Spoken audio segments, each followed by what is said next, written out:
10h, 11h52, vous êtes en direct sur Espace Miné, votre programme qui passe tous les jours entre de lundi à vendredi. Merci de continuer à nous faire confiance. Nous sommes mercredi, il s'agit de mercredi diaspora. Vous le savez très bien, toutes les journées sur Espace Miné sont dorénavant thématiques. Ce matin, comme d'habitude tous les mercredis, nous parlons donc de ces Camerounais qui vivent à l'étranger, de ces Camerounais que l'on appelle la diaspora. Et ce matin, une problématique nous intéressera. Le fait d'aller à l'étranger est-il synonyme de réussite? Quel est le regard que vous posez sur nos frères et nos sœurs qui sont allés de l'autre côté? Cela signifie qu'ils ont ou alors qu'elles ont toutes réussi. On essaiera de comprendre cette problématique dans le cadre justement de ces échanges ce matin. Toujours dans le cadre de votre programme, on accueillera comme cela se doit tout à l'heure la très étincelante Claudia pour une balade informationnelle. Au niveau de nos kiosques, la dénonciation est restée intacte, comme vous le savez également. Cette dénonciation qui restera, ce fait de société qui vous énerve du nord au sud et de l'est à l'ouest du Cameroun, nous vous disons merci. Et si vous nous recevez 5 sur 5 du côté de l'étranger, sentez-vous tout simplement privilégié. Le canal 6 et le canal 317 vous appartiennent pour être en direct sur Info TV. Qu'on le veuille ou pas, Info TV est cette chaîne de télévision qui monte et qui monte encore. Et on commence par accueillir ses amis et ses frères. Moubara, bonjour. Bonjour, pasteur ici. Bonjour à ton brillant panel. Le mouvement des franquistes, une fois de plus, est honoré d'être associé à votre plateau. Nous remercions l'institution qu'est Info TV pour le travail de restitution du champ social qu'il fait. Mais nous souhaitons également continuer à appeler les Camerounais à continuer à faire confiance à la nation, continuer à croire en la République et à ne pas céder à toutes ces sirènes-là qui mobilisent les dynamiques de désinformation et de déstabilisation, de manipulation pour créer un chaos politique au Cameroun. Vous dites non à la déstabilisation. Bien évidemment. Non au chaos. Nous sommes un mouvement qui parle d'abord de paix et d'unité nationale. Donc nous sommes contre tous ces acteurs-là qui rêvent faire la politique à travers le chaos, à travers la déstabilisation. Merci Moubarak, je souligne que vous faites partie justement du mouvement franquiste. Vous soutenez Franck Emmanuel Biya, le fils du chef de l'État du Cameroun. Merci d'être là ce matin. En face de vous, on accueille Lupaul Toua. Lupaul Toua, bonjour. Bonjour Jules, merci une fois de plus de m'inviter ce matin. Vous avez dit bonjour qui? Bonjour, parfait. Parce que, toutes mes excuses parce que je suis habitué à d'autres plateaux. Et, bon, dans tous les cas, bonjour, parfait. Bonjour à votre riche panel. Merci de m'inviter ce matin pour pouvoir échanger avec vos millions de téléspectateurs dans le monde. Je crois qu'ils vont nous suivre avec beaucoup d'attention ce matin parce que j'ai plein d'amis dans la diaspora qui ont commencé à se manifester. En fait, on a un débat depuis 2 jours qui nous agite. Il s'agit de quoi? J'ai publié un article sur ma page Facebook qui parle un peu de la succession au Cameroun. Et j'ai donné un nom. Et beaucoup ça en offusque, beaucoup posent des questions. Pourquoi est-ce que...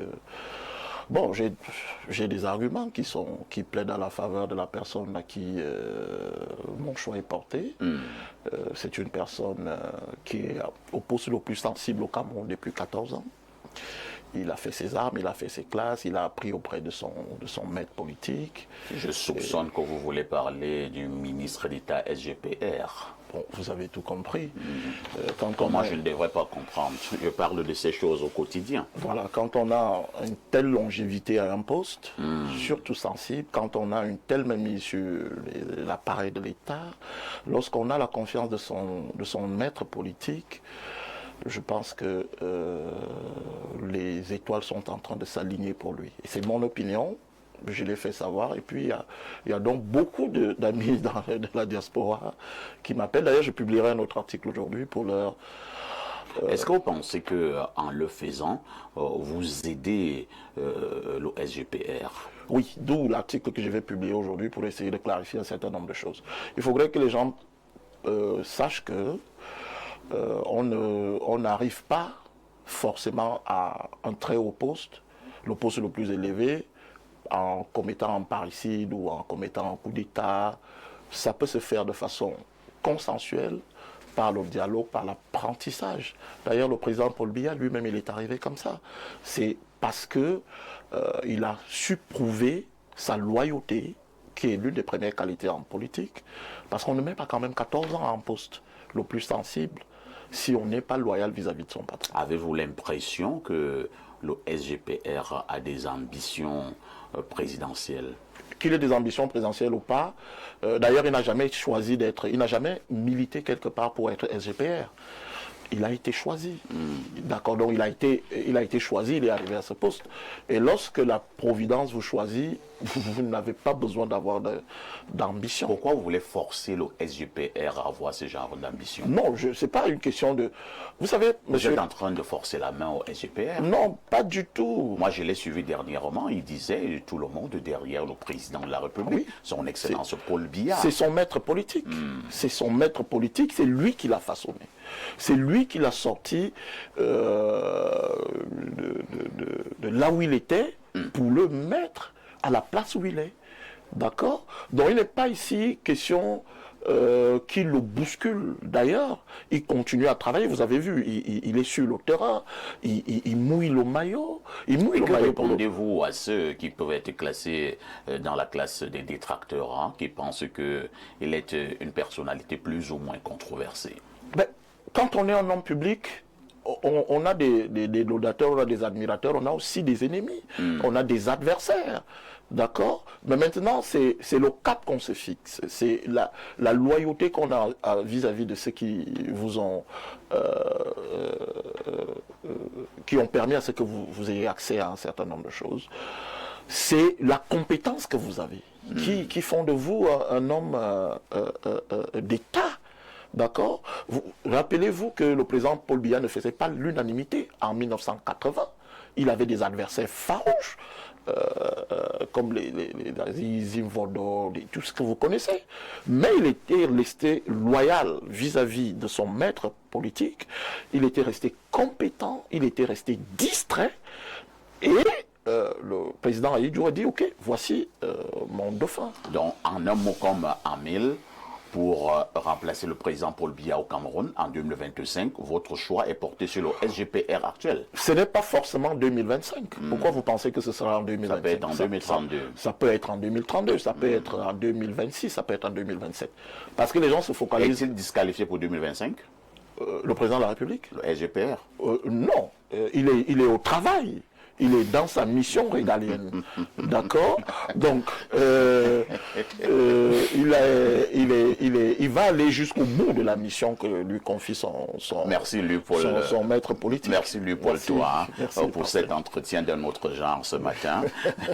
Je souligne que vous êtes chef d'entreprise. Merci. Et pour marquer quelque chose, le monde de l'entreprise, le monde de l'entrepreneuriat, le monde des affaires, n'est pas très loin du monde politique. Et d'ailleurs même, c'est le monde des affaires qui influence souvent le monde politique. Naturellement.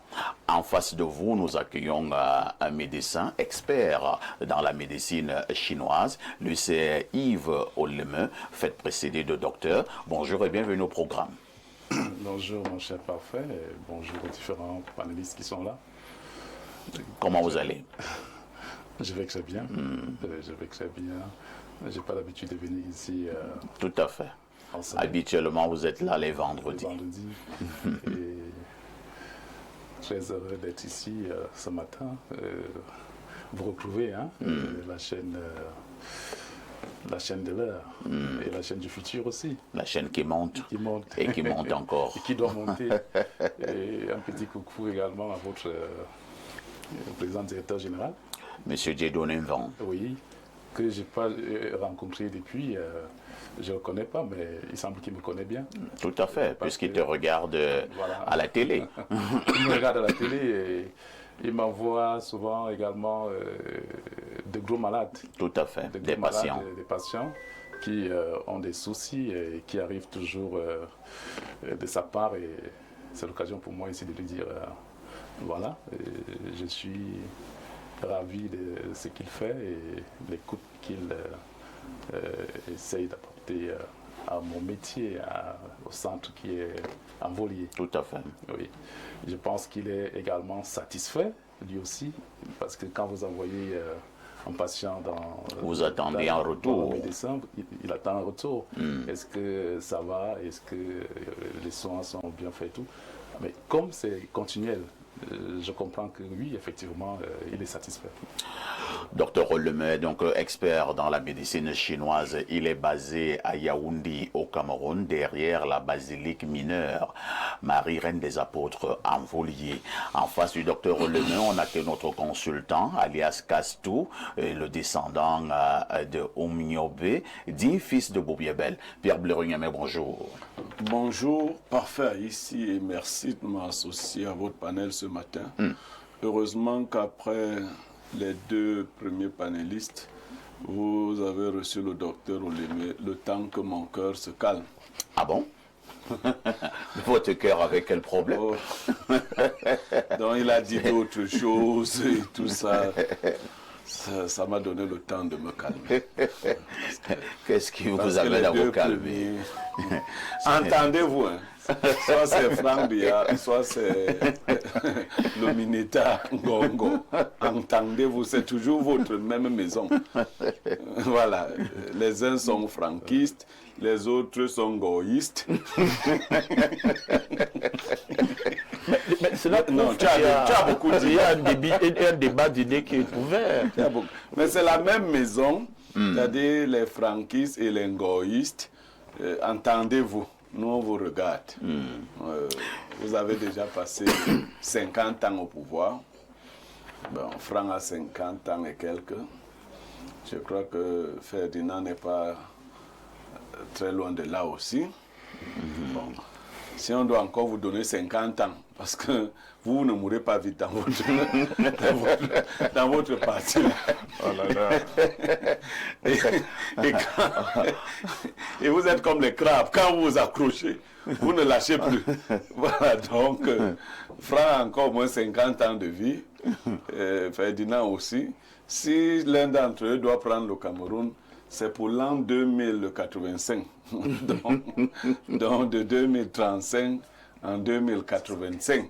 2025 en 2085. Ben, de toutes les façons, mon point de vue, c'est que tous les hommes d'État n'ont pas forcément vocation à devenir chefs d'État. Tous les hommes d'État n'ont pas forcément vocation à devenir chef d'État. Il y a des conditions objectives et des conditions subjectives. Il ne fait pas de doute que le Mineta SGPR est un homme d'État. Nous en avons quelques-uns au Cameroun.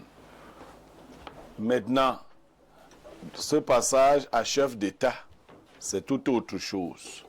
Il y a beaucoup d'éléments qui rentrent en ligne de compte. Il y a des transactions politiques et politiciennes qui pourraient rentrer en ligne de compte. Il y a des compromis et des compromissions qui pourraient rentrer en ligne de compte. Des compromissions. Oui. Il y a par exemple, vous voyez, la longévité du président Paul Biya est due, entre autres, à une compromission majeure. Ce que j'ai baptisé l'hypocrisie sociale. C'est-à-dire que le président Paul Biya, pendant tout son magistère, a refusé de parler de certains sujets qui fâchent. Il les a laissés comme ça. Donc tout le monde sait qu'il faut dire quelque chose ici. Lui dit qu'il ne dit rien là-dessus. Voilà. Donc, merci. Merci Pierre Blériot. Vous allez d'ailleurs garder le microphone cette fois-ci. Vous nous livrez la sagesse de ce matin. La sagesse de ce matin qui dit « Celui qui court après le vent finit par s'essouffler, mais celui qui l'apprivoise avance sans effort. » On peut reprendre. Celui qui court après le vent finit par s'essouffler, mais celui qui l'apprivoise avance sans effort. Ça veut dire quoi? Ça veut dire qu'il ne sert à rien de vouloir tout contrôler. Il faut quelquefois observer, comprendre et utiliser le mouvement naturel et les événements pour avancer. Il ne faut pas toujours vouloir prendre les choses du premier abord, vouloir les soumettre. Quelquefois, il faut suivre la direction. Merci Pierre Blériot pour ces éternelles sagesses matinales. À tout de suite pour la suite.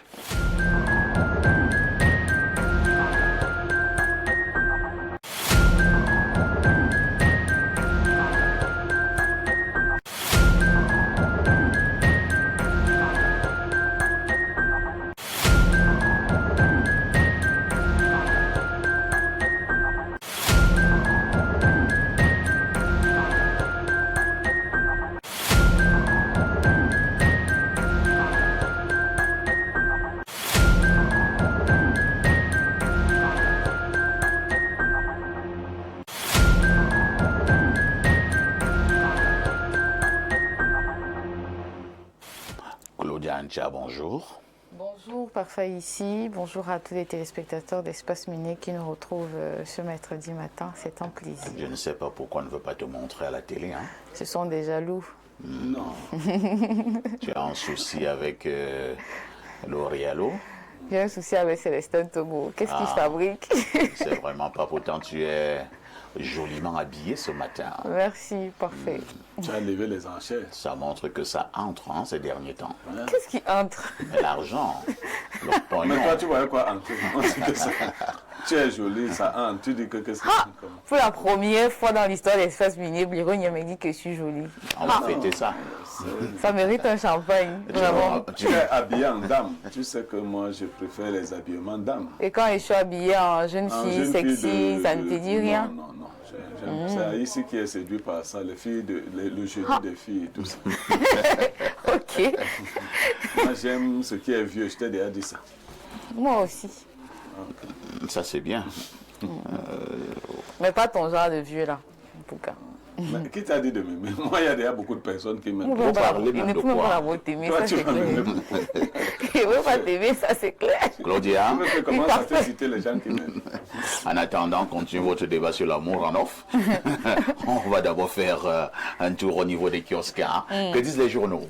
Parfois ici, voici donc des événements qui ont marqué l'actualité au Cameroun ces dernières 24 heures. On ouvre cette seconde partie de la revue de presse avec le quotidien Info Matin. À Pienne, Paul Biya fait libérer le sous-préfet d'Ida Bato. Les très hautes directives du chef de l'État ayant abouti à cet heureux dénouement en ce mardi 18 mars à Yaoundé était dévoilé par le ministre de l'administration territoriale après sa libération lundi 17 mars en fin d'après-midi par ses ravisseurs Roland Ewané qui accompagnait son épouse, le gouverneur de la région du Sud-Ouest et le préfet du département du Diane a également été reçu en audience par Paul Atangendi. Les échos de cette rencontre sont à retrouver en page 3 de ce journal. Même son de cloche avec le quotidien Réalité Plus de Paul Gouaré-Kindi à la pointe de l'actualité. Libéré par ses ravisseurs, le sous-préfet d'Ida Bato et Wané Roland a été reçu par le Minat Paul Atangendi à Yaoundé, apprend-on en page 6. Georges-Alain Boyomo fait également de cette actualité la une de son journal ce matin. Ici on présente Roland Ewané au bout de l'enfer, enlevé le 1er octobre 2024 et amené au Nigeria. Le sous-préfet d'Ida Bato a été libéré lundi après des négociations, un rebondissement et un ascenseur émotionnel. Le compte rendu de cette actualité à retrouver en page 5. Roland Ewané, on en parle encore avec le Messager ce matin. Il s'est exprimé: je reviens de l'enfer, kidnappé le 1er octobre 2024 dans sa résidence par des membres d'un réseau de pirates. Le sous-préfet d'Ida Bato est libre depuis 48 heures. Ce journal nous donne également les échos du Parlement, statu quo au Parlement, Niat et Kava inamovibles. L'actualité se trouve en page 4 de ce journal paru en kiosque ce matin. L'actualité en kiosque ce mercredi, c'est aussi les recommandations au grand dialogue national. Cameroun Tribune ce matin nous dit que ça avance. Président hier, la 6e session du comité de suivi de la mise en œuvre. Le Premier ministre chef du gouvernement, Joseph John Gouté, a salué les avancées enregistrées dans divers domaines tout en invitant les parties prenantes et les partenaires du Cameroun à redoubler d'efforts pour un retour définitif à la paix dans les zones en crise. La page 2 et 3 nous renseignent davantage. Autre information à retenir ce matin avec le jour, présence française au Cameroun entre 1945 et 1971. Amadou Séou, le rapport faire la part belle aux vues upécistes. Aman Mana raconte cette histoire de la page 4 à 5 ce matin. Parlons politique avec l'œil du Sahel, crise au sein du parti d'Issa Tiroma Bakari et Guy Gatama est au parfum de cette actualité en page 5. En éducation à la biodiversité, on en parle avec l'universitaire édition spéciale ce matin. On nous apprend que 10 000 élèves mobilisés pour la planète dans le cadre de la semaine dédiée à la protection de la biodiversité. L'ONG Carton Rouge en partenariat avec la WWF a réussi à sensibiliser 10 000 élèves à travers 80 établissements scolaires dans la ville de Yaoundé en seulement 3 jours, en engagement fort pour un avenir durable. Je clôture cette revue de presse avec l'économie quotidienne. Thierry Ekouti présente ce matin Célestin Monga. Les institutions de Bretton Woods n'ont pas été conçues pour aider l'Afrique à sortir de la pauvreté. Ce qu'il faut savoir, c'est que l'économiste camerounais souligne que depuis 60 ans, la Banque mondiale et le Fonds monétaire international, en abrégé FMI, répètent une veille liturgie de l'équilibre des comptes publics sans aucun résultat. Pour lui, il est temps que le continent se libère de la dépendance pour repenser ses stratégies économiques. Parfait ici. Merci Claudia pour toutes ces informations fraîches parues en kiosque au Cameroun. Nous nous disons à demain 10h. À demain 10h, bon suite d'émission, parfait ici. N'oublie jamais le conseil, Claudia. Petite Claudia, tout ce qui brille n'est pas or, ma petite reste très très prudente. Merci beaucoup Moubarak. Une bonne nouvelle, hein? Le sous-préfet d'Idabato au Cameroun, qui a été enlevé il y a quelques mois, a été libéré lundi. Il a d'ailleurs été reçu par le ministre de l'administration territoriale pour la Tanganji, c'était hier. Et il a dit merci au président de la République du Cameroun. Votre réaction? Bien évidemment, parfait. Il faut se réjouir de ce dénouement heureux. Vous savez, nous avions vu à travers les médias et les réseaux sociaux beaucoup d'agitation autour de cette affaire-là. Des gens qui nous ont fait croire que le sous-préfet avait été abandonné par les pouvoirs publics. Et ce qui s'est passé il y a 2 jours a effectivement montré que l'État a travaillé, mais n'a pas travaillé au rythme de l'agitation médiatique, mais a travaillé à son rythme. Le temps du gouvernement n'est pas le temps de la population. Sa communication. Parce que c'était ça qui, est, à mon sens, était le plus important. Les gens auraient voulu voir le gouvernement aussi agité que ce qui se passait sur les réseaux sociaux, alors qu'on était là face à une prise de tâche, c'est-à-dire qu'il y avait une vie en danger, et il y avait des mécanismes qu'il fallait mettre sur pied, mais dans un silence qui, à la fin, s'est montré efficace, efficient. Le sous-préfet est rentré sain et sauf. Visiblement, il est en bonne santé. Bon, sauf s'il y a autre chose que nous ne connaissons pas. Nous remercions toutes les personnes qui se sont mobilisées aussi bien dans l'ombre pour que ces tissus puissent se produire, en premier lieu le chef de l'État, mais également le MINAT et l'ensemble de son système qui s'est fortement déployé pour cela. Lui, Paul Toa, Info Matin, du très grand frère Dieudonné Vent, titre donc ce matin, Happy End, le sous-préfet d'Idabato, a donc été libéré. Hein. On sait que ces ravisseurs demandaient des fortes sommes d'argent, y compris le matériel. C'est vrai que rien n'a filtré sur ce qui a été fait finalement pour que le sous-préfet soit libéré, ou alors ce n'est plus important. Ce qui a été important, c'est qu'on puisse libérer ce Camerounais. C'est ça, ou alors on doit quand même nous dire si on a donné ce que les ravisseurs demandaient. Parfait. Le plus important, c'est d'abord de préserver la vie. Il faut préserver la vie. C'est très important. Le reste n'est que secondaire et accessoire. C'est vrai que la ligne de l'État du Cameroun est claire. On ne paye pas de rançon. On ne paye pas de rançon. Donc, il faut comprendre ici que la diplomatie a beaucoup travaillé. Il y a eu des pressions de part et d'autre, des pays frères et amis qui ont joué un rôle important dans la libération de ce compatriote. Maintenant, les autres polémiques, je pense qu'on devrait les mettre de côté. Il faudrait plutôt féliciter la diplomatie, les services de sécurité, le président de la République, qui s'est personnellement impliqué dans cette affaire. Et on a une pensée pour les autres otages, parce qu'il y en a d'autres en zone anglophone et tout ça, qui restent captifs et dont les services travaillent d'arrache-pied pour libérer.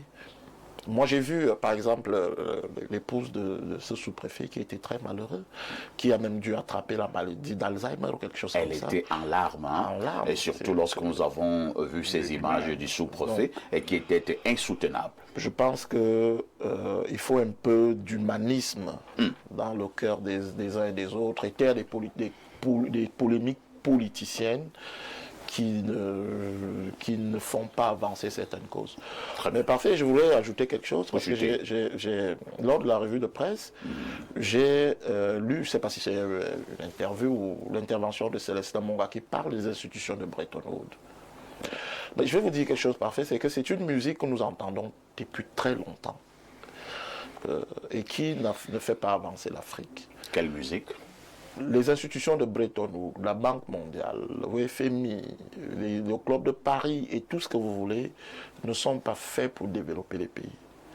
C'est chaque pays qui met son plan directeur, d'accord, et essaie de le développer. L'Afrique croupit dans la pauvreté et on ne le dit pas assez par manque de ressources humaines de qualité dans les domaines qui nous sont importants. C'est ça le problème. Alors, vous voulez que ce soit la Banque mondiale qui vienne faire la réforme de l'enseignement au Cameroun pour qu'on forme des gens qui sont prêts à travailler au lieu de former des gens qui ne savent rien faire? Mais monsieur Parfait ici, vous l'avez dit ici sur votre plateau une fois, on a vu l'un des projets les plus ambitieux en Afrique, le pipeline Tchad-Cameroun, mais on n'avait même pas de chaudronnier. Pas du tout. D'accord? Est-ce que c'est la Banque mondiale? Parce que c'est ce que les Célestins Monga font. Et il faut dénoncer ce genre de choses. Il faut mettre le doigt là où il faut. Il faut des réformes structurelles pour les États africains. Et tous les pays en Afrique qui ont fait des réformes profondes dans le secteur de l'enseignement, dans le secteur de l'éducation, de la santé, ont vu leur pays décoller avec les mêmes acteurs que sont la Banque mondiale et autres. Monsieur Parfait ici, je vous prends un exemple. Vous êtes employé à Info TV. Alors, si vous allez voir votre banquier, vous lui dites, prêtez-moi 5 millions parce que j'ai un projet. Je veux construire une maison pour peut-être mettre en location, je ne sais pas quoi. Le banquier vous donne 5 millions, mais il n'est pas derrière vous pour vous surveiller. Vous prenez les 5 millions, vous allez vous asseoir dans un bar avec des petites, comme Claude Yancha. Vous finissez de manger tous vos 5 millions. Quelle est la responsabilité du banquier là-dedans? Le banquier n'a aucune responsabilité. La responsabilité vous incombe.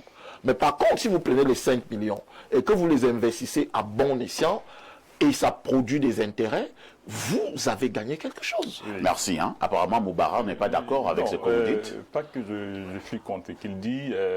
D'abord, sur le premier postulat, il a entièrement raison. Il faut reformer le système éducatif.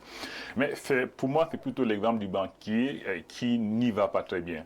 Parce que lorsque les institutions de Bretton Woods nous donnent de l'argent, ils ne te limitent pas à nous donner et te laissent faire ce que tu veux faire avec. Ils suivent. Ils te disent ce que tu vas faire avec cet argent. Et parfois, c'est là le problème. Parce que les recommandations, les conditionnalités des institutions de Bretton Woods ne tiennent pas souvent en compte des réalités locales des prêteurs. C'est d'abord ça le cœur du problème. Et encore maintenant qu'en plus de cette mépris des réalités locales-là, il y a une corruption qui est devenue endémique, qui font que non seulement on prête pour investir sur des secteurs qui ne sont pas véritablement porteurs de développement, mais ceux qui sont encore censés gérer ces fonds prêtés-là, estime même que pour ces secteurs-là, ça ne va pas, il faut encore les affecter à d'autres poches qui sont généralement des poches privées. Donc c'est ce que je voulais ajouter. Non, je vous prends un exemple. Non, vraiment, très rapidement. Ce n'est pas un débat non, c'est pas un débat israélien. Vraiment, en une minute au colon, nous allons passer à autre chose. Ce sont des sujets très importants. Moi, je vais vous poser une question. Quelle était l'opportunité pour l'État du Cameroun de créer 4 universités en plus? c'est quoi l'opportunité? Alors qu'il y a déjà, il y a des milliers, il y a des centaines d'étudiants qui quittent déjà le système sans pouvoir travailler. Ce que l'État aurait dû faire. Ce qu'il faut reprocher à l'État, ce n'est pas de créer 4 universités en plus. C'est une bonne chose de créer des universités. Mais c'est l'orientation qu'on a donnée à ces universités-là qui est reprochable. Parce que lorsqu'on a créé des nouvelles universités, on essaye de rapprocher l'éducation des zones les plus reculées comme l'Est, l'extrême nord et tout ça, c'est bien. Mais quand on va encore là-bas pour reproduire les mêmes curricula d'enseignement qui n'ont pas produit des travailleurs, mais plutôt des chômeurs au sud, ça ne sert à rien. Mais c'est pas la Banque mondiale. C'est pas la, vous irez à la Banque mondiale, vous leur direz nous avons besoin d'infrastructures. Merci. Pour construire l'université de Berthois. Ils vont vous donner. Merci, cher. Mais ça ne vous sert à rien. Monsieur Louis-Paul Thoy, je vais vous inviter, lorsqu'on parlera du rôle des institutions de Bretton Woods sur ce plateau, certainement vous apporterez votre expertise. Avec l'accord des téléspectateurs, nous marquons encore une autre touche pause.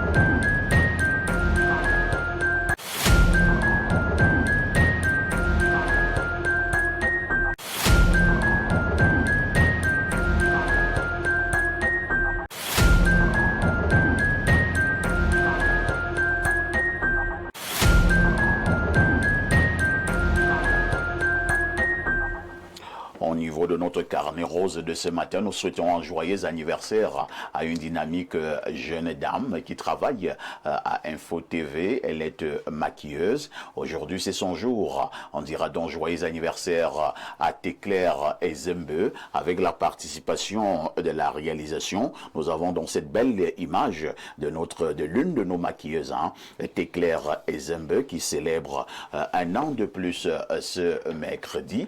Joyeux anniversaire, jeune et dynamique, sympathique maquilleuse sur Info TV. Nous osons croire, nous espérons que ce soir il y aura le partage du Namwan avec les chenilles quelque part accompagné du vin de palme. Joyeux anniversaire Téclair et Zembe, maquilleuse sur Info TV, et que le Seigneur te bénisse. Pierre Blérugnamek, la dénonciation de ce matin. Je profite pour dire joyeux anniversaire à Téclair. Tu as voulu la privatiser. Ah non, pas du tout. C'est pas toi seul qu'elle maquille. Pas du tout. C'est une personne très sympathique. Alors, la dénonciation de ce matin veut attirer l'attention des commerces sur un certain nombre de pratiques qui reprennent cours dans nos villes. Il y a des faux agents. Faux, entre guillemets, parce que même lorsqu'ils sont des agents de l'administration, ils se déplacent dans les commerces sans mandat, sans ordre de mission. Ils arrivent, ils se présentent comme étant soit des impôts, soit du ministère du commerce. Quand ils arrivent, ils se mettent à débiter un certain nombre de choses, sans faire ce que la réglementation exige, c'est-à-dire au préalable, se présenter eux-mêmes, présenter leur ordre de mission. J'ai surpris quelques-uns qui passent le temps à dire nous, on veut le carburant. On dit, mais nous sommes ici pour mettre le carburant. Voilà, vous voyez notre voiture garée là. Et vous nous demandez l'ordre de mission. Alors que vous voyez là, ils font tout pour s'habiller en veste. Voilà. Ils sont souvent avec une dame qui est plus nerveuse que les hommes. Elle est à côté avec les papiers. Soit c'est pour écrire les contraventions, soit c'est pour sceller et tout le reste. Parfait ici.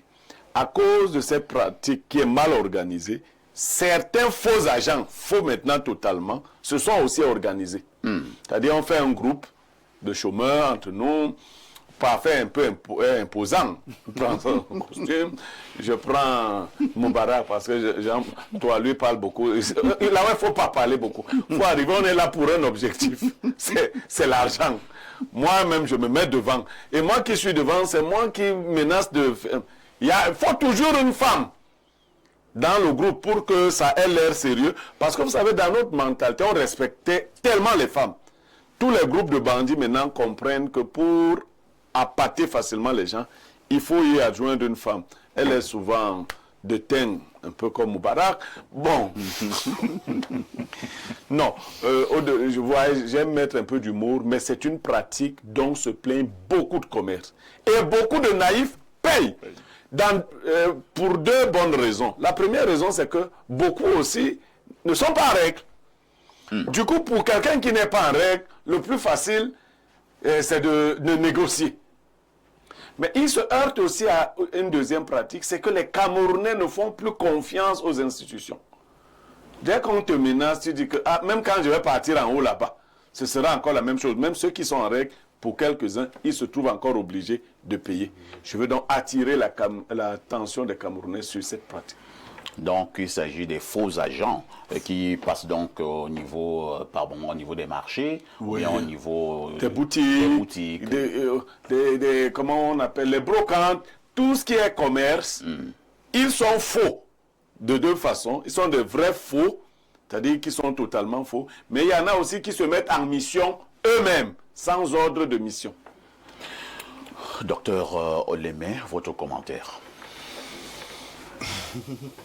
Le commentaire, nous allons dire que c'est en partie lié au comportement d'une certaine catégorie de Camerounais. Oui, nous savons que il y a certainement 20 ans en arrière, le Camerounais était un homme respecté, digne, sérieux. Mais il s'avère que depuis vraiment un certain temps, on ne fait plus confiance aux Camerounais. Oui, ça veut dire même celui qui vient véritablement, comme Bléo l'a dit, qui est un agent reconnu, n'est-ce pas, d'une quelconque administration, on aura toujours des doutes. D'abord parce que quand on fait ce paiement-là, est-ce que cet argent va directement dans les caisses de l'État? C'est la question que les Camerounais qui sont donc propriétaires, n'est-ce pas, des espaces de commerce se posent. Oui. Mais heureusement qu'à un certain niveau, par exemple au niveau des impôts, il y a des guichets uniques et autres, et un certain contrôle. Mais que faire? Il est question d'abord d'être en règle quand on ouvre un commerce quelconque. Il est question d'être en règle. Quand on est en règle, on n'aura pas ce voyou-là, ce mendiant, ce voleur qui se lève chaque jour pour perturber, n'est-ce pas, les espaces de commerce, pour perturber les structures. Il faut être en règle, moi je dis. Parce que... ça n'est pas ceux qui sont en règle, hein. Oui, mais quand on est en règle, n'est-ce pas, et vous avez votre... il ne faut pas avoir peur, n'est-ce pas, de l'agent qui vient vers vous. C'est ça. Vous avez, n'est-ce pas, un espace de commerce ou une structure quelconque. Quand vous êtes en règle, vous recevez, n'est-ce pas, les agents qui viennent vers vous. Et la vérité est que, Blériot, c'est difficile de trouver un Camerounais en règle. Hein. C'est difficile. Surtout même ceux qui sont qui font dans ce domaine-là, qui ont des boutiques, qui ont des brocantes, qui ont vraiment sur 100 brocantes au Cameroun, combien sont en règle? Très peu, ça il faut le reconnaître. Et oui, mais je dis que ça n'épargne même pas ceux qui sont en règle. Mais et voilà pourquoi docteur Ole me dit que si tu es donc en règle, pourquoi tu dois donc payer? Tu ne dois pas payer. Non, mais c'est parce que le problème c'est que le système voudrait bien que les gens ne soient pas en règle. Ah bon? Ah ben si, pour que l'épée de Damoclès pèse, pour que les gens puissent toujours... C'est dans ce système-là que tu voudrais trouver tes futurs présidents. Hein. Non, il faut réguler. Parce que, voyez-vous, cela ne pose pas seulement de problème, ce n'est pas qu'avec les commerçants. Prenez les taximens, les mototaxis, ils sont en règle, mais ils donnent ses papiers au policier, le policier... Non, un mototaximan ne peut... Même le premier mototaximan du Cameroun, Paul Biya, non, un mototaximan ne peut pas être en règle. Comment... Non, Jean-Paul, toi, tu parles de quoi? Non, pas au niveau des infractions. Il y a même un grand problème au Cameroun. Les mototaximens n'ont pas de permis. Ça commence par là. Oui, c'est-à-dire c'est connu dans le monde entier. Non, pas tous. Non, je dis en 95, nous n'avons même pas de permis. Nous-mêmes qui avions des véhicules. Oui. Moi, je suis toujours d'accord. Moi, si Même tu veux quand vous êtes à... moi, des personnes ne peuvent On m'interpeller. est toujours en règle, parce que chez nous, au moins, il n'y a pas beaucoup de Est-ce que ta boîte à papier. pharmacie est... D'accord. Mais le policier te dit, mon frère, c'est pas... Non, bon, allez, comment un policier peut me dire Donc, moi que... Vous comprenez que il y a des choses qui sont faites. Parce que si vous voulez que tout le monde soit en règle, la première des choses, c'est de recenser. De recenser, de faire une pédagogie, de former même les gens. Parce qu'il faudrait que les gens sachent pourquoi est-ce qu'ils payent même l'impôt. À quoi sert leur impôt. D'accord? Donc, il faut une certaine pédagogie de l'administration. L'administration n'est pas que répressive. C'est répressif. L'administration doit aussi jouer un rôle de pédagogue. D'accord? Très bien. Parce que ce phénomène dont parle Blériot, je dis, on l'observe sur toutes les strates de la société. Que ce soit sur les marchés, allez même dans les ministères. Vous allez vous rendre compte que votre dossier va marcher parce que vous avez glissé quelque chose. C'est connu. Très bien. Moubarak, nous avons donc affaire à ces faux agents qui circulent, qui prennent d'assaut des marchés ou alors des endroits. On peut trouver des boutiques, bref, partout où il y a quelque chose à vendre. Ils viennent là, ils menacent de fermer. Et Blériot a dit qu'il y a deux catégories. Il y en a effectivement qui sont des vrais agents, c'est-à-dire qui travaillent normalement dans une administration. Mais qui font aussi le mauvais travail sur le terrain. Et il y a également même vraiment des faux, alors vraiment, le faux du faux. Il travaille dans aucune administration. Il a dit là que bon, comme parfois il est corpulent, bon, on le met devant, il met la veste, donc il est imposant. On prend l'autre, on dit que bon, lui, il parle bien. On prend une femme pour montrer que c'est sérieux, parce qu'il y a quand même une femme. Une femme ne peut pas être là pour aller arnaquer. Et ils ne travaillent nulle part, hein, mais eux-mêmes se constituent en contrôleurs, et c'est comme ça qu'ils estorquent de l'argent. Que faut-il faire face à ce genre d'agents? Bon, parfait, les responsabilités sont partagées. Oui. Vous savez, j'ai souvent dit dans beaucoup de médias que sans le corrupteur, il n'y a pas de corrompu. C'est clair. Ça veut dire qu'en réalité, quand ces gars-là vont opérer, si je préfère utiliser le terme d'opérer, quand ils vont opérer sur le terrain, ils ont en conscience le fait que quand ils vont arriver, ils vont trouver des personnes qui sont en situation d'irrégularité et qui seront tentées de négocier leur irrégularité. Ça encourage donc cette propension-là. C'est ça qui crée le business. Alors, s'ils arrivent à trouver des populations qui ne sont pas réceptives, parce qu'elles sont en règle, ça diminue les chances que leur entreprise prospère. Mais lorsqu'elles arrivent sur le terrain, trouver que tout le monde est a presque développé une propension élevée à la corruption. Tout le monde veut tenter quelque chose pour ne pas se mettre en règle. Effectivement, ça passe. Donc, ça, pour moi, c'est le premier niveau de responsabilité. Mais maintenant, il y a que ceux qui sont censés faire le contrôle. Nous avons quand même tout un ministère de contrôle supérieur de l'État qui est censé faire cela. Nous avons la CONAC, nous avons également même les forces de l'ordre. Bon, alors... Quand tu es perdu, parce que quelques-uns sont même encore, ils accompagnent encore cette affaire-là. Donc, lorsqu'on est... Des fois, ces agents-là sont accompagnés même des forces de l'ordre. Et après, il y aura des... Et ils n'ont aucun ordre de mission. Oui, c'est-à-dire que les gens se mettent au quartier, ils se mettent 3-4, ils prennent un policier ou deux, ou un gendarme ou deux, et ils descendent sur les marchés. C'est sûr, et c'est connu. Le niveau de responsabilité, c'est le niveau des institutions qui sont en charge de réprimer la corruption et ces formes de déviance sociale-là. Parce que l'impression qu'on a, c'est que soit elles ne font pas vraiment leur travail, soit ces institutions-là accompagnent les dérives sociales. Et à ce moment, je pense qu'il y a une urgence à frapper sur ces institutions-là et, dans un autre sens, à éduquer les populations à davantage se mettre en règle. Vous voyez, un gars, il faut quand même qu'on se dise un certain nombre de choses. Oui. Lorsqu'on est en règle, ce n'est pas d'abord pour l'État, c'est pour toi-même. Quand tu vas prendre la visite technique de ta voiture et que tu arrives, toi-même, tu sais que la voiture est défaillante, tu préfères glisser 2000 pour l'avoir. Et qu'à quelques mètres après, quand tu roules, tu fais un accident. Ce n'est pas l'État qui est en difficulté, c'est d'abord toi-même. Donc, il faudrait qu'on essaye aussi de comprendre ça. Il faut qu'on éduque vraiment les populations sur le fait que être en règle, suivre une certaine moralité est d'abord bénéfique pour soi-même avant de l'être pour la société dans laquelle on vit.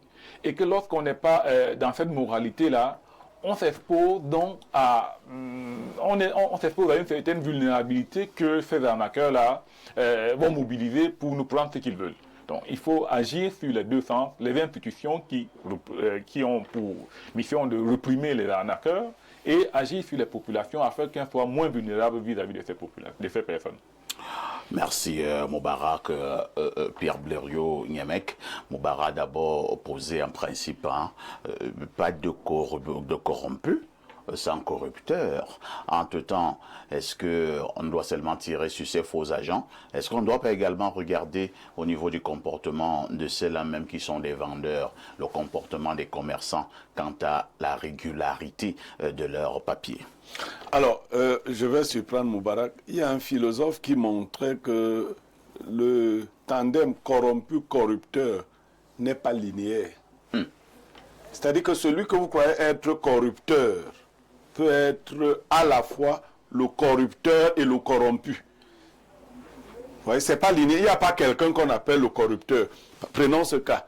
Vous penserez que le corrupteur, c'est celui qui donne l'argent à l'agent. Non, le corrupteur, c'est aussi celui qui vous amène à exercer la corruption. C'est-à-dire, il a un pouvoir, c'est comme celui qui harcèle. Il arrive chez vous, il a des pouvoirs multiples. Il vous dit que si vous ne me corrompez pas, c'est-à-dire, vous avez le devoir de me corrompre. Si vous ne le faites pas, je ferme. Combien de Camerounais savent lire? Il faut dire aussi la vérité. Parce qu'on peut même vous présenter un ordre de mission dépassé. Hein. Moi, j'ai vu ça plusieurs fois. C'est-à-dire que c'est moi qui arrive, je dis, donne un peu ton ordre de mission. Il commence à... J'ai dit, non, mon frère, donne... On aime toujours t'occuper des choses qui ne te concernent pas. Bon, voilà que tu révèles aux gens comment je suis. C'est vrai. Je dis, le type commence à résister. J'insiste. Et tu vois que son ordre de mission, c'était du 22 au 27 février.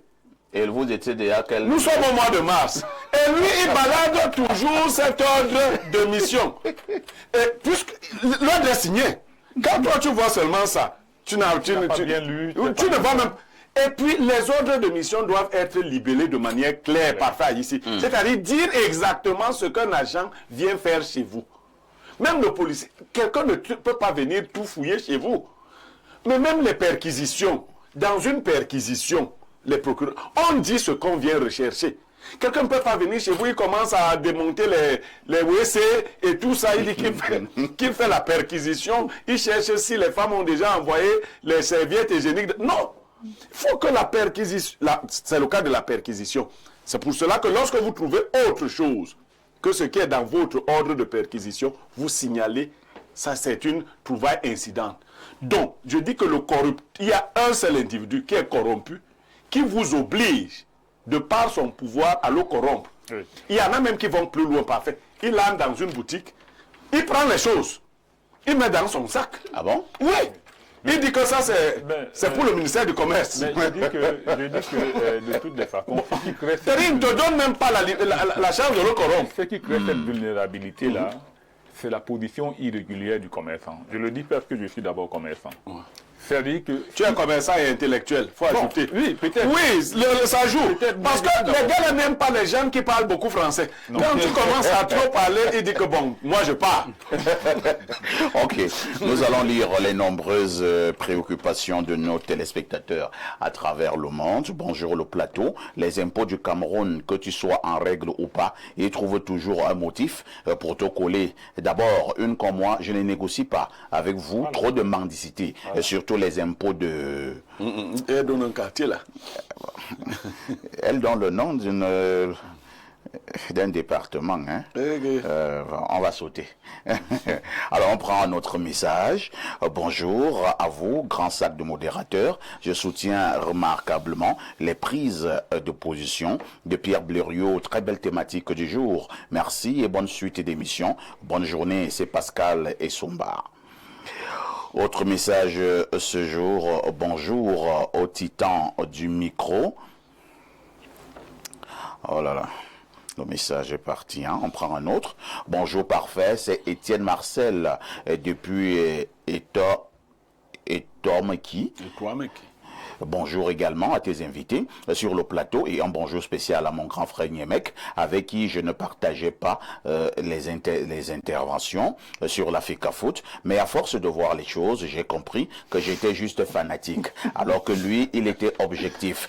Beaucoup de courage à lui et à ton émission. Pour la dénonciation de ce matin, le premier problème est que certains commencent... peut-être vous voulez dire certains commerçants ne connaissent pas leurs droits et la plupart ne sont pas en règle, d'où ce phénomène que nous observons. Bonne émission à vous. Autre message ce jour, allons au plus 971 ans. Il s'agit de quel pays là? Alors, mon téléphone dernière génération me dit les Émirats Arabes Unis.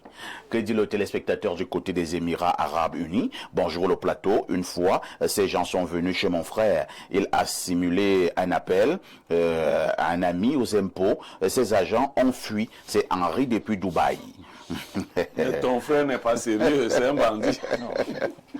Autre message ce jour, bonjour au titan du micro et à ton riche panel. Un bonjour particulier au grand sage Blériot concernant la dénonciation de ce matin. Parfait, cette pratique est de plus en plus récurrente dans notre société et il faut que ça s'arrête. Parfait, j'aimerais savoir si les forces de l'ordre, et bien entre parenthèses gendarmerie, sont habilitées à faire ce genre d'exercice, c'est-à-dire aller dans les boutiques pour demander de l'argent. Bonne journée à vous. Non, il n'y a rien à faire là-bas. Pas pour demander de l'argent. Mais généralement, lors des défenses, les agents doivent se faire accompagner par des forces de l'ordre pour leur sécurité. Non, et lui n'a pas demandé pour la sécurité. Il a demandé pour demander de l'argent, là, c'est pas comme ça. Et il y a un téléspectateur qui nous envoie un message à partir du 241, c'est le Gabon. Salut parfait ici, le Samuel Eto'o de la modération. Oui, quand il joue au ballon. S'il te plaît, ma femme me fatigue avec cette histoire de Bernardo Basson, parfait tous les jours. Quand je regarde Espace Miné, elle me demande où est-ce qu'il est passé, pourquoi il ne vient plus. Parfait, je t'assure, elle l'aime plus que moi, son mari. S'il te plaît, ramène-le, sinon, bientôt, elle ne va plus me laisser aller vers son Kosovo. Mais on nous accuse même d'avoir chassé Bernardo. Non, Bernardo est là. Il était d'ailleurs là vendredi. Il est venu nous rendre visite. Il est venu nous rendre visite. Il est venu avec un ami à lui. Ils nous ont apporté des vins. Tout à fait. Voilà. Donc c'est un petit qui connaît ce qu'il doit faire. Et il continue en disant, pour la dénonciation, je dis juste les Camerounais, que Dieu vous garde. C'est grave. C'est Samuel Lodin, fils Bassa, depuis Libreville. Autre message ce jour. Alors... nous prenons rapidement celui-ci. Alors, bonjour à tous. Souvent, même tu es en règle quand le contrôle passe. Il te demande le carburant. Tu refuses parce que tu es trop en règle, non? Le jour que tu vas oublier d'être en règle, les contrôleurs là vont te montrer la montre. En passant, si M. Niat et M. Cavaille sont restés en poste, alors M. Biya est qui pour laisser les affaires? C'est Aline Dessos. Chacun son problème dans ce pays. Hein? Maintenant, M. Niat et M. Cavaille prennent donc une balle perdue. Non, ils sont un trio. Bon mercredi, Espace Miné. Le problème que pose M. Niemek est pire dans l'arrière-pays. Dans ma première zone d'affectation, à moins de 5 km du Nigeria, un villageois tenant d'une petite boutique qui pensait être en règle s'est vu être obligé de mouiller la barbe des agents lorsqu'on lui a demandé de fournir l'acte de naissance de son point de vente. L'acte de naissance. Il continue en disant, et il avait assuré que c'était une nouveauté. Depuis là, il n'est plus dupe, mais vraiment, ce n'est pas facile de ce côté. C'est Bertrand Amarois qui envoie ce message. Bonjour au panel, merci pour cette thématique enrichissante. Je salue le grand frère Louis-Paul Toit. C'est de la part de Brice Gauthier Mbachou depuis la Totale Jouvence. Tu connais Brice Gauthier? Bon, il y a beaucoup de gens qui me connaissent. D'accord. Merci. Un autre Merci, message. bonjour à hein. lui, Bonjour parfait. Comment avoir le contact de Bernardo? J'ai cru entendre qu'il est avocat de sport et mon petit frère doit signer un contrat avec un agent et je souhaite que Bernardo m'éclaire de ses connaissances et de sa sagesse dans le domaine en question. Merci. C'est Yene d'Onkolmeyan. Appelez-moi après l'émission, hein. Je vous mettrai en contact avec Bernardo. Autre message, lisons peut-être 3, 4 dernières préoccupations. Hein. Allons au plus 49. C'est un téléspectateur de l'Allemagne. Qu'est-ce qu'il dit? Bonjour Espace Mini. La réussite, il faut le dire, dans l'imaginaire collectif des Camerounais, est trop souvent associée à l'exposition des avoirs. Et si vous avez et vous ne vous pavanez pas en costume de luxe, n'exposez pas un parking automobile bien garni dans une résidence R+, et il y a très peu de chances que vous soyez vu comme ayant réussi, peu importe comment vous y êtes parvenu. Le porteur des capricieux. Le porteur est capricieux. Et dit le porteur est capricieux. Du coup, eux qui prennent l'avion, que ce soit, je pense qu'il donne son avis sur la thématique. Hein. Du coup, ceux qui prennent l'avion, que ce soit pour des études, du travail, des affaires et autres, on ne veut rien savoir. Vous avez réussi dans l'avion. Il faut dire que aller en Europe depuis l'Afrique date des générations. Ceux qui l'ont fait plus tôt ont rapatrié des fonds, sont revenus en Afrique bourrés de fric et sponsors de charter. Du coup, quand les uns et les autres voient ce que un oncle tel, une tante telle a rapporté, sachant d'où ils sont partis, prendre l'avion, ce n'est pas synonyme de réussite. Prendre l'avion, c'est réussir. Ce n'est que les colonnes de journaux et réseaux sociaux qui viennent ralentir le modèle des réussites par fait mania de certains qui ont réussi en un temps record. C'est vrai que vous dites beaucoup de choses, hein, et c'est dans une incohérence. C'est mélangé. Aristote avait des problèmes avec les textes d'Héraclite, parce qu'Héraclite ponctuait mal ses textes. Vraiment. Il ne mettait pas de virgule, de point. Tu lisais le texte. Aristote le 213 est au rendez-vous. C'est un téléspectateur de l'Algérie. Bonjour, perfecto, Lombongo Tchobi de la modération. Le seul journaliste qui a pris le dessus sans baisser le dessous. L'un des seuls modérateurs qui a pris le haut sans donner le bas. Ayo. Douane. Incroyable. Alors on reprend ça. Hein? Bonjour Perfecto Lombongo Tchobi de la modération. Wow. Le seul journaliste qui a pris le dessus sans baisser le dessous. L'un des seuls modérateurs qui a pris le haut sans donner le bas. Et c'est très vrai. C'est très vrai. Je ne peux pas dire oui parce que je n'ai pas vérifié ton dessous. C'est ton problème. Non, mais... tu parles là comme Yanga, tu demandais à Baïbé de prendre ton bistouri et de vérifier. Alors, la suite de son message dit ceci, pour la dénonciation, il faut savoir que dans un pays comme le Cameroun, qui marche avec la tête et qui réfléchit avec les pieds, celui qui est en règle est parfois considéré comme un ennemi de la mangeoire et du tchoko par les contrôleurs, et celui qui n'est pas en règle est parfois le meilleur ami des contrôleurs. Être en règle, c'est être un hors-la-loi. Même si tu payes tous les impôts, un bon matin, une équipe débarque pour te demander les impôts sur la respiration et sur l'environnement, ou alors les impôts sur la dot. Et quand tu t'opposes, ça devient un autre problème. Du genre, tu as brutalisé les agents des impôts et tu te retrouves facilement en cellule où tu es obligé non seulement de payer les impôts sur la dot, mais aussi en payant le whisky du chef. Les téléspectateurs de l'Algérie sont compliqués. Hein? Une touche fois s'impose.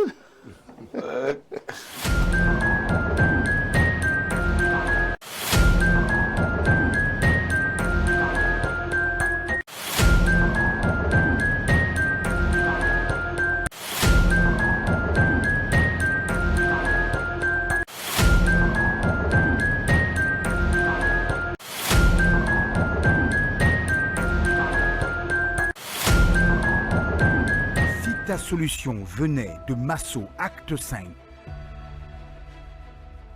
J'ai eu 2 millions de francs et puis ça m'a beaucoup relancé. J'avais gagné 500 000. Cette véhicule que vous voyez, je l'ai gagné à Masso. Livrer les clients en temps réel. La Masso ne ment pas. Je suis convaincu qu'avec la Masso, on passe du rêve à la réalité. Rapproche-toi de nos différentes agences pour souscription et cotisation et saisis cette opportunité le 5 juillet 2025 dès 7h au stade Omnisport à Madoaïdjo de Yaoundé et tu seras certainement l'heureux bénéficiaire de l'une des offres. À la Masso, Cette véhicule que vous voyez, je l'ai gagné à Masso. Les clients attendent en temps réel. La Masso ne ment pas. Je suis convaincu qu'avec la Masso, on passe du rêve à la réalité. Rapproche-toi de nos différentes agences pour souscription et cotisation et saisis cette opportunité le 5 juillet 2025 dès 7h au stade Omnisport à Madoaïdjo de Yaoundé et tu seras certainement l'heureux bénéficiaire de l'une des offres. À la Masso, vivons simplement nos valeurs africaines. Et si ta solution venait de Masso Acte 5, Jean Patient, Tchala, bonjour. Bonjour Parfait, bonjour à tous les autres invités, bonjour à vos téléspectateurs qui sont tellement ingénieux quand ils vous présentent. On tombe à la renverse, mais c'est exactement ça. Parce que c'est tout à fait. Voilà, donc je suis content d'être là. Le seul journaliste qui atteint le haut sans donner le bas. Jean-Pascal, tu sais comment on a donné le bas. J'ai pas vérifié, j'en sais rien, mais je m'en tiens à ce que dit le téléspectateur. Je me dis, peut-être qu'il sait de quoi il parle. Tu sais, moi, je peux plus approcher de son bas que toi. Hein. Donc tu peux confirmer que... On parle de vos déclarations. Et ça fait tu viens de dire là. Blériot est terrible. C'est vraiment terrible. Alors, lorsque nous accueillons Jean Patient Tchala, sachez que nous devons déjà avoir des informations sur la Masso. Première préoccupation, Jean Patient, pourquoi doit-on souscrire à la Masso? C'est une question très importante. Parce qu'en réalité, elle revient depuis l'acte 1. Nous sommes à l'acte 5 de la Masso qui est la mutuelle d'assistance et de solidarité de Renapro Finance SA, qui est donc une mutuelle qui rassemble beaucoup de Camerounais, je ne vais pas dire des milliers de Camerounais, qui cotisent chaque année 26 000 à partir de 100 francs CFA et qui obtiennent des offres. Alors pourquoi la Masso? Simplement parce qu'il faut lutter contre la pauvreté et la misère. Avant d'arriver à lutter contre la pauvreté, expliquons encore terre à terre. On dit qu'il faut cotiser 26 000 en une année. Ça se passe comment? À raison de 100 francs par jour. Voilà, 100 francs par jour, c'est 100 francs de lundi à vendredi. Oui. Ça fait 500 francs CFA. Par semaine. Par semaine. Ça fait 2000 francs le mois. Ça fait un total de 26 000 francs CFA sur une année Masso. Et l'année Masso va du 30 juin 2024 au 29 juin 2025. C'est parfait. Ici, au sortir de cette émission, je vais donc commencer à cotiser. Comment je m'y prends? Qu'est-ce que je fais? C'est simple. Vous savez que quand vous cotisez, il faut qu'on marque quelque part, qu'on note que vous avez cotisé, qu'on confirme que vous avez cotisé. Alors vous allez juste donner 500 francs pour votre carnet. Ça ne compte pas dans les 26 000. Oui. Les 500 francs, c'est pour votre carnet Masso Acte 5 que vous allez détenir avec vous. Suivi. Oui, on vous identifie, on sait qui vous êtes exactement. Et vous commencez à verser 100 francs CFA. Vous les versez où? Dans les agences Renapro Finance SA. Vous savez que Renapro Finance SA, c'est une microfinance. Tout à fait. Donc forcément, vous avez la sécurité avec vous. Parce que le compte Masso, qui est logé à Renapro Finance SA, est un compte protégé, sécurisé. Et chaque mutualiste peut aller à Renapro demander quel est l'état de ce compte. Et lorsque j'ai versé mes 26 000 francs, j'ai droit à quoi? D'abord, vous pouvez participer à la tombola. Peut-être c'est la deuxième question. On en parlera tout à l'heure. Mais ce n'est pas le plus important, parce que la tombola, ce n'est que 10% de la Masso. Mais directement, le 29 juin, dès que vous avez achevé avec vos cotisations de 26 000, dès le 30 juin, vous commencez à bénéficier, par exemple, de 35% des réductions au complexe hospitalier La Mamu, qui est un hôpital situé à Yaoundé, au lieu d'I Nouvelle Nkwaban. 35% veut dire quoi? Si vous devez payer 10 000 pour votre prise en charge sanitaire, 10 000 francs CFA, vous ne payerez que 6 500 francs. Les 3 500 francs qu'on retire, c'est le soutien des autres mutualistes. Parce qu'il faut dire que ce sont les 26 000 cotisés par tout le monde qui font les 35%. Vous comprenez un peu? Ce n'est pas l'argent des Renapro. Il y a une différence entre l'argent de la Masso et l'argent de la microfinance. Vous savez que la COBAC interdit qu'on manipule l'argent des épargnants dans les microfinances. C'est interdit. Donc, ça ne concerne pas la microfinance. Son rôle uniquement, c'est de protéger l'argent en question. Donc, il y a les 35% au complexe hospitalier La Mamu. Il y a également, en cas d'événement heureux ou malheureux du mutualiste, qui perd peut-être son enfant, son épouse, il peut bénéficier d'un soutien minimum de 150 000 francs CFA et maximum de 2 millions en fonction du nombre d'années de présence. Ça veut dire quoi? Celui qui est là depuis l'acte 1, donc depuis 2020, forcément, il n'y aura plus que vous qui arrivez en 2025, parce que vous n'êtes qu'au début. Et d'ailleurs, on n'a même pas atteint le 29 juin. Donc, vous n'êtes même pas encore mutualiste au moment où vous cotisez. Mais celui qui a commencé avant vous aura un peu plus. Il peut avoir 800 000, il peut avoir 300 000. Ça dépend du temps mis. Maintenant, si c'est le mutualiste qui décède, et ça, on ne le souhaite pas du tout, parce que si on crée l'hôpital, c'est pas pour que les gens meurent. Au contraire, c'est pour que les gens restent en vie. Tout à fait. Alors, mais si quand même, parce que la nature veut que parfois on disparaisse, si quelqu'un meurt et qu'il est mutualiste à jour de ses cotisations, on remet aux ayants droit 850 000 francs CFA pour les obsèques. Donc il y a ça. En cas d'événement heureux, ça dit que le mutualiste veut se marier, il bénéficie de 150 000, maximum 2 millions de francs CFA, en fonction encore une fois du nombre d'années de présence à la Masso. Mais là, l'avantage est que si sa conjointe ou son conjoint n'est pas mutualiste, non, le conjoint ou la conjointe bénéficie aussi du même montant. Ça veut dire que si vous êtes à 150 000, les deux auront 300 000. Il suffira de montrer le certificat de publication des banques de la mairie qui prouve que c'est la personne que vous allez épouser. Vous savez que chez nous, là, on est très dangereux. On peut vous amener quelqu'un là, on dit que c'est ma future épouse, alors que c'est même la cousine ou la tante qu'on ne va jamais épouser. Donc on veille au grain pour que ce soit transparent et que ce soit crédible. Donc voilà un peu. Il y a d'autres avantages que je peux citer en cas de problèmes juridiques ou judiciaires, par exemple. Nous avons des juristes Masso qui peuvent vous assister. Qui vous assistent gratuitement. Vous ne les payez pas. Mais ils ne sont pas vos avocats. C'est-à-dire qu'ils vous conseillent, ils vous indiquent comment faire, mais vous ne les payez pas quand vous êtes mutualiste. Donc il y a les forages, bref, c'est un ensemble d'avantages. Alors vous avez parlé de tombola tout à l'heure. Quel est le rôle de la tombola lorsque nous parlons de la Masso? C'est une excellente question, parce que vous savez que celui qui est initiateur de la Masso, c'est le révérend pasteur Bissaï, Emmanuel Noël, et qui n'est pas d'accord vraiment avec les jeux de hasard. Vraiment, les jeux de hasard, il a ça en horreur. Il estime que, d'abord, ça détruit la jeunesse, ça n'aide pas du tout.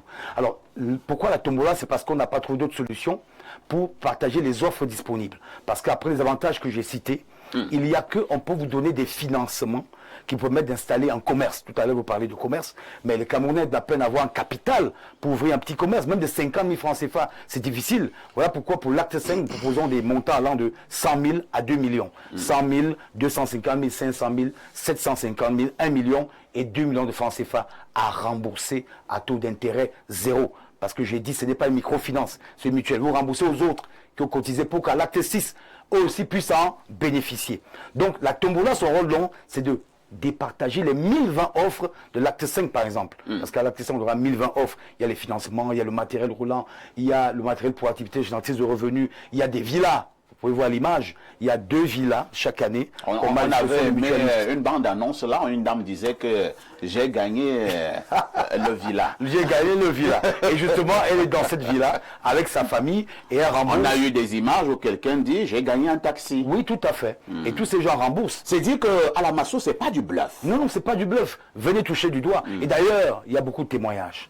Ceux qui ont bénéficié de la Masso depuis l'acte 1 sont à Yaoundé. Allez vers eux, ils vont vous dire, ils vont vous raconter comment ça s'est passé. Donc la tombola, son rôle donc, c'est de lutter contre des phénomènes sociaux que vous connaissez, le népotisme, le tribalisme, parce que si on se met à remettre des offres à tous ceux qui sont bas coco, on dira que le pasteur là, comme il est de là-bas, il a remis à sa famille. On a dit non, non, la tombola avec la main de Dieu, et ce sont les mutualistes eux-mêmes qui tirent au sort les autres. Nous qui présentons sur la cérémonie, nous ne touchons pas aux urnes.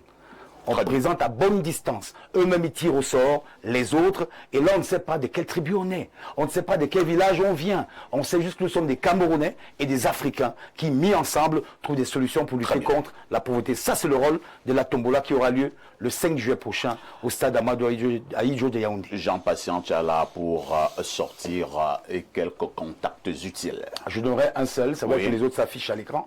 Le 693...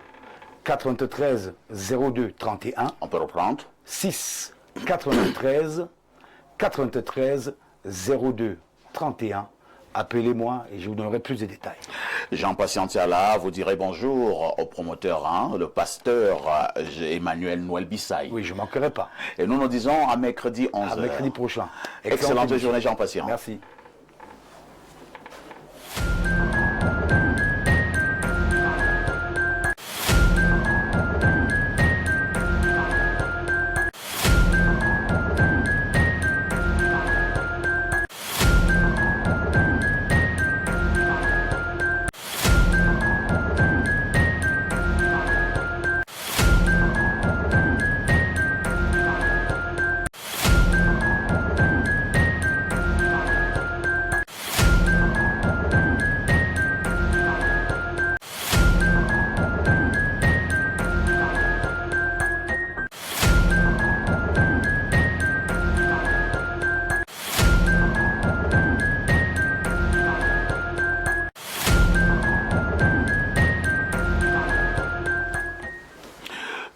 mercredi, nous marquons un point d'honneur pour parler de ces Camerounais qui sont partis du pays pour aller chercher fortune ailleurs. Nous les appelons les Camerounais de la diaspora. Ce matin, nous nous posons la question de savoir si aller à l'étranger est synonyme de réussite. Je commence par quelqu'un qui a mis plusieurs années à l'étranger, notamment du côté de la Chine, pour qu'il nous dise un peu.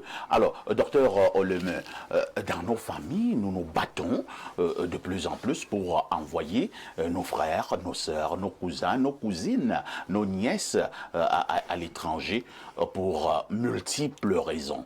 Aller à l'étranger veut dire qu'on a réussi? Non, aller à l'étranger ne veut pas dire qu'on a réussi. Oui. C'est comme partir du village pour la ville. Quand on est au Cameroun, nos villageois, nos frères du village pensent que quand les autres voyagent pour la ville, ils viendront réussir. Non, c'est pas ça. Oui, maintenant, quand on va à l'étranger, qu'est-ce qu'on va faire à l'étranger? Question. Oui, c'est la première question. Et maintenant, prenons le cas par exemple, n'est-ce pas, des élèves, des étudiants dont les parents envoient étudier. Les parents se lèvent pour envoyer leurs enfants à l'étranger sans toutefois, au départ, au préalable, n'est-ce pas, contrôler, n'est-ce pas, le niveau d'études de leurs enfants. Oui. Sans avoir accompagné leurs enfants, n'est-ce pas, au niveau de l'éducation de base. Oui. Oui. Donc, le papa se lève comme ça, et il a appris que son frère aussi a envoyé, n'est-ce pas, ses enfants à l'étranger. Il le fait aussi d'un coup de tête, comme ça là. Alors, pendant que votre garçon ou bien votre enfant qui sort de la classe terminale avec son baccalauréat n'avait même pas le niveau requis, oui, pour avoir ce baccalauréat. Oui. Tu n'as pas suivi ton enfant pendant tout le parcours, n'est-ce pas, au secondaire. Et tu envoies un enfant en Europe ou bien à l'étranger. Prenons, on est à l'étranger, voilà. Tout à fait. Je m'excuse. Donc, que va te produire cet enfant? Par exemple, 80% sont voués à l'échec. Ah bon? Oui. Parce que si l'enfant n'a pas été brillant pour ceux-là qui partent étudier, il ne va pas réussir à l'étranger. Il ne va pas réussir. Maintenant, ceux qui partent à l'étranger, n'est-ce pas, pour aller chercher la vie. Oui. Aller chercher la vie. Si celui-là n'avait pas des prédispositions de réussite, il ne va pas réussir aussi. Il ne va pas réussir. Il est donc question, n'est-ce pas, d'aller à l'étranger, sachant que oui, au Cameroun d'abord, je me battais pour ceux-là qui partent chercher la vie, se battent. Les étudiants, oui, on sait que l'enfant est un enfant assidu, intelligent, intellectuel, et le papa suit, les parents suivent. C'est ainsi que les enfants vont réussir à l'école, oui. Très bien. On passe la parole à Louis-Paul. Louis-Paul, selon le docteur Oleme, aller à l'étranger devrait être un projet bien conçu et bien préparé. On ne devrait pas aller à l'étranger par un coup de tête, peut-être par mimétisme. Oui, parfait. Avant de répondre à votre question, permettez-moi de dire bonjour. Ils m'en voudront si je ne dis pas, si je leur dis pas bonjour, des amis qui sont à la diaspora, qui écoutent assidûment cette émission. Monsieur Paul, oui. S'il vous plaît, priorité au téléphone. Nous avons ce Camerounais qui est du côté de l'étranger. Il s'agit de Freddy Zanga, qui est un grand entrepreneur de ce côté. Il vit en France. Freddy Zanga, bonjour. Merci d'être en direct sur Info TV. Ce matin, nous avons une préoccupation. Nous voulons savoir si aller à l'étranger est synonyme de réussite. Aller à l'étranger n'est pas toujours synonyme de réussite. Je me fie à ma propre expérience, à mon parcours. Je suis le créateur, le fondateur d'une organisation patronale, la Chambre internationale pour le conseil et la promotion, qui ouvre les portes de l'international aux entreprises africaines. Nous avons commencé à travailler, à mettre en place cette institution au Cameroun, à l'avenue Kennedy. Nous étions installés et nous nous sommes rendus compte des limites que nous avions en restant au Cameroun. Je venais de temps en temps à Paris, je me suis rendu compte qu'il était stratégique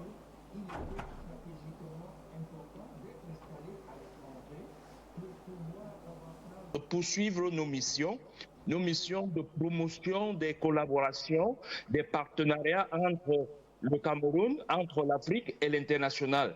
Donc, aller à l'étranger devrait être une stratégie savamment pensée. C'est comme un plan de route. C'est comme les pilotes ont l'habitude de faire leur tracé de leur point de départ jusqu'à la destination finale. C'est exactement comme ça que doit être réfléchi l'aventure à l'étranger, parce que c'est très très difficile. Très difficile parce qu'il faut savoir exactement ce qu'on vient faire. Il faut avoir un point de chute, il faut avoir une certaine expertise qu'on a pu déjà apprécier au niveau du Cameroun avant de pousser la porte de l'international.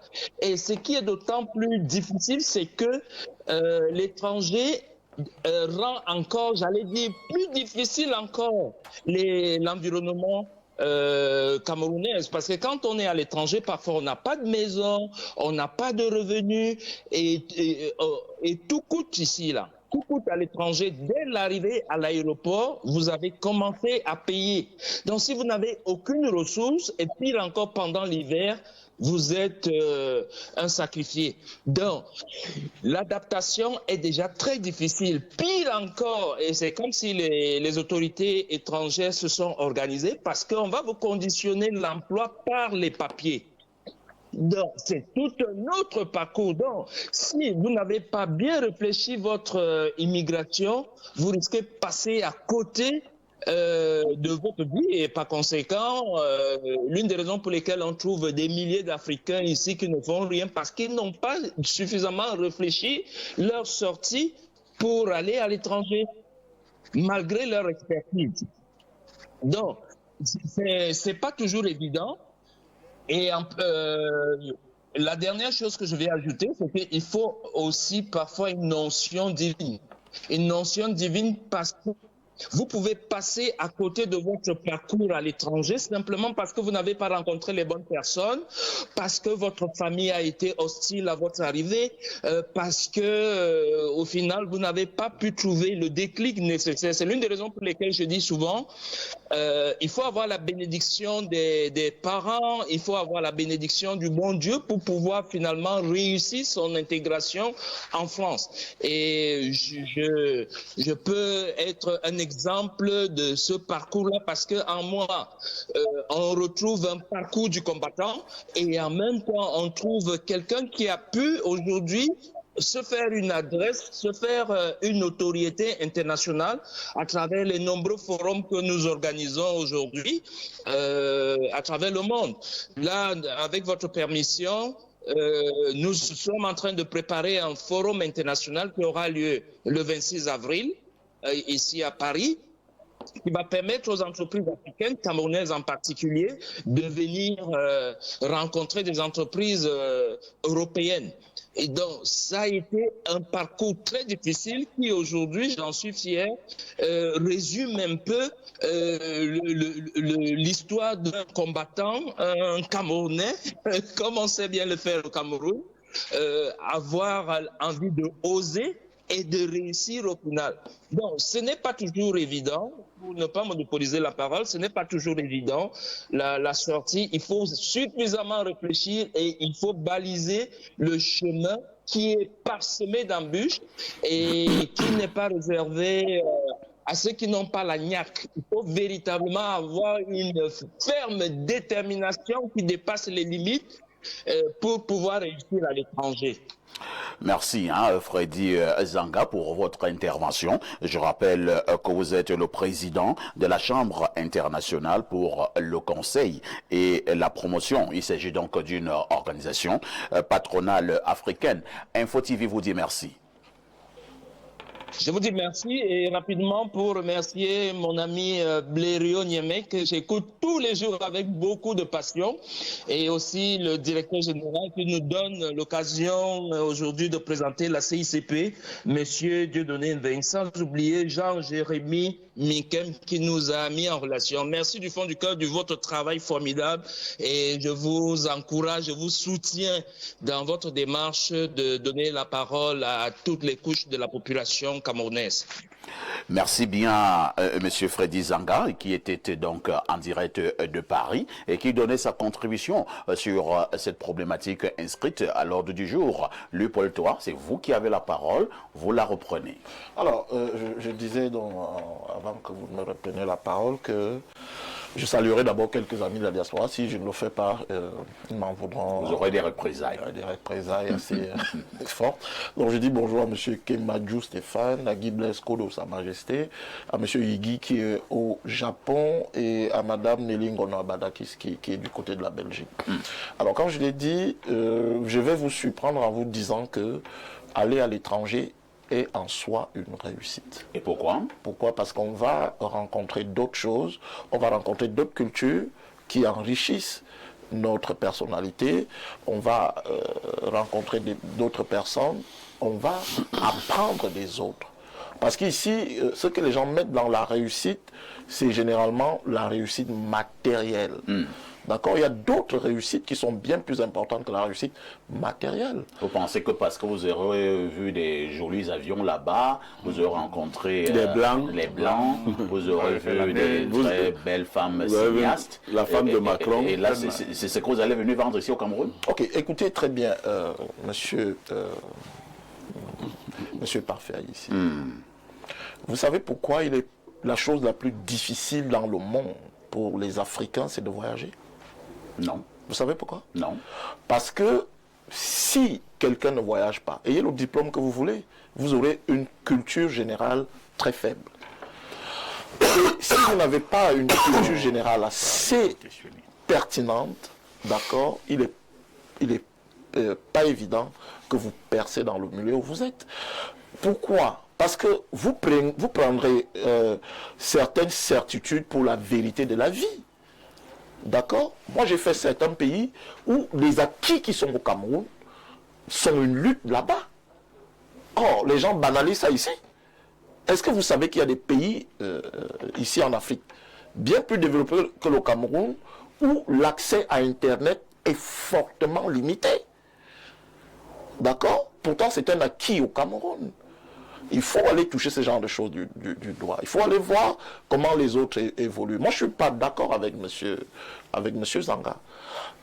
Lorsque vous arrivez dans un pays, la première des choses, c'est de s'intégrer dans ce pays. C'est d'étudier les codes de ce pays pour pouvoir rentrer dans le moule. D'accord? Des milliers de sans-papiers qui y a en France, beaucoup ne savent pas lire. Ils vous disent qu'ils sont en Europe, mais beaucoup ne savent pas lire. Beaucoup ne connaissent même pas la législation française. Pourtant, moi, je vous dis, pourtant, ils ont voyagé. Moi, je vous dirais, c'est parce que quand ils voyagent, vous savez, je vous dirais quelque chose. Vous savez, quand les Camerounais, enfin, les Africains, pour ceux qui sont, par exemple, en France, monsieur Parfait ici, d'accord, quand il sort de l'aéroport, vous savez là où il va? Non. Il va dans les quartiers africains, dans les quartiers où il y a des Camerounais. Et il ne sort plus de là. Il continue à vivre le Cameroun à l'étranger.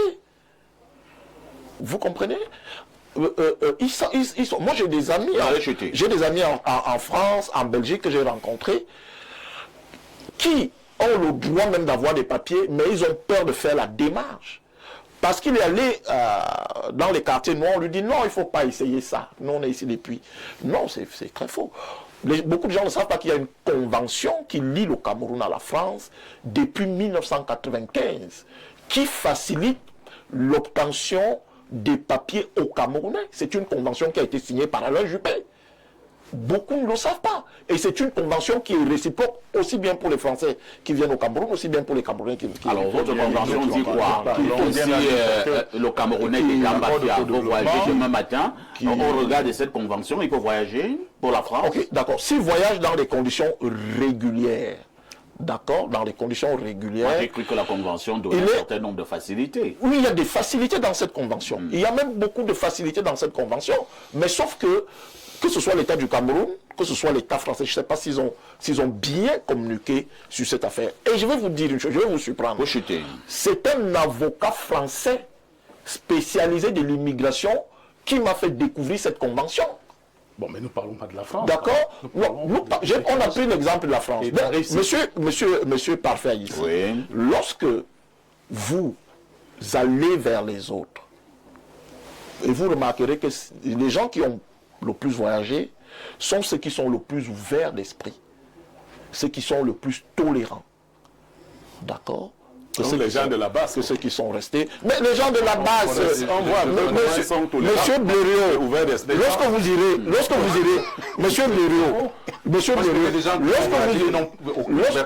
vous irez, qui sont perdus totalement. Lorsque vous irez en France, d'accord, allez demander où vivent les gens de la base. Allez voir dans quel quartier ils vivent en France. Il y a des quartiers en France, il y a des quartiers en France et des quartiers africains. Les gens vivent là-bas. Comme au Mali, comme au Cameroun, il n'y a pas de culture générale, il n'y a rien du tout. Moubarak, comment faire pour réussir lorsqu'on est allé à l'étranger? Je pense qu'il faut d'abord même définir ce que c'est réussir avant de l'envisager à l'étranger. Parce que si on ne sait pas déjà ce que c'est réussir, bon, forcément on navigue un peu à vue.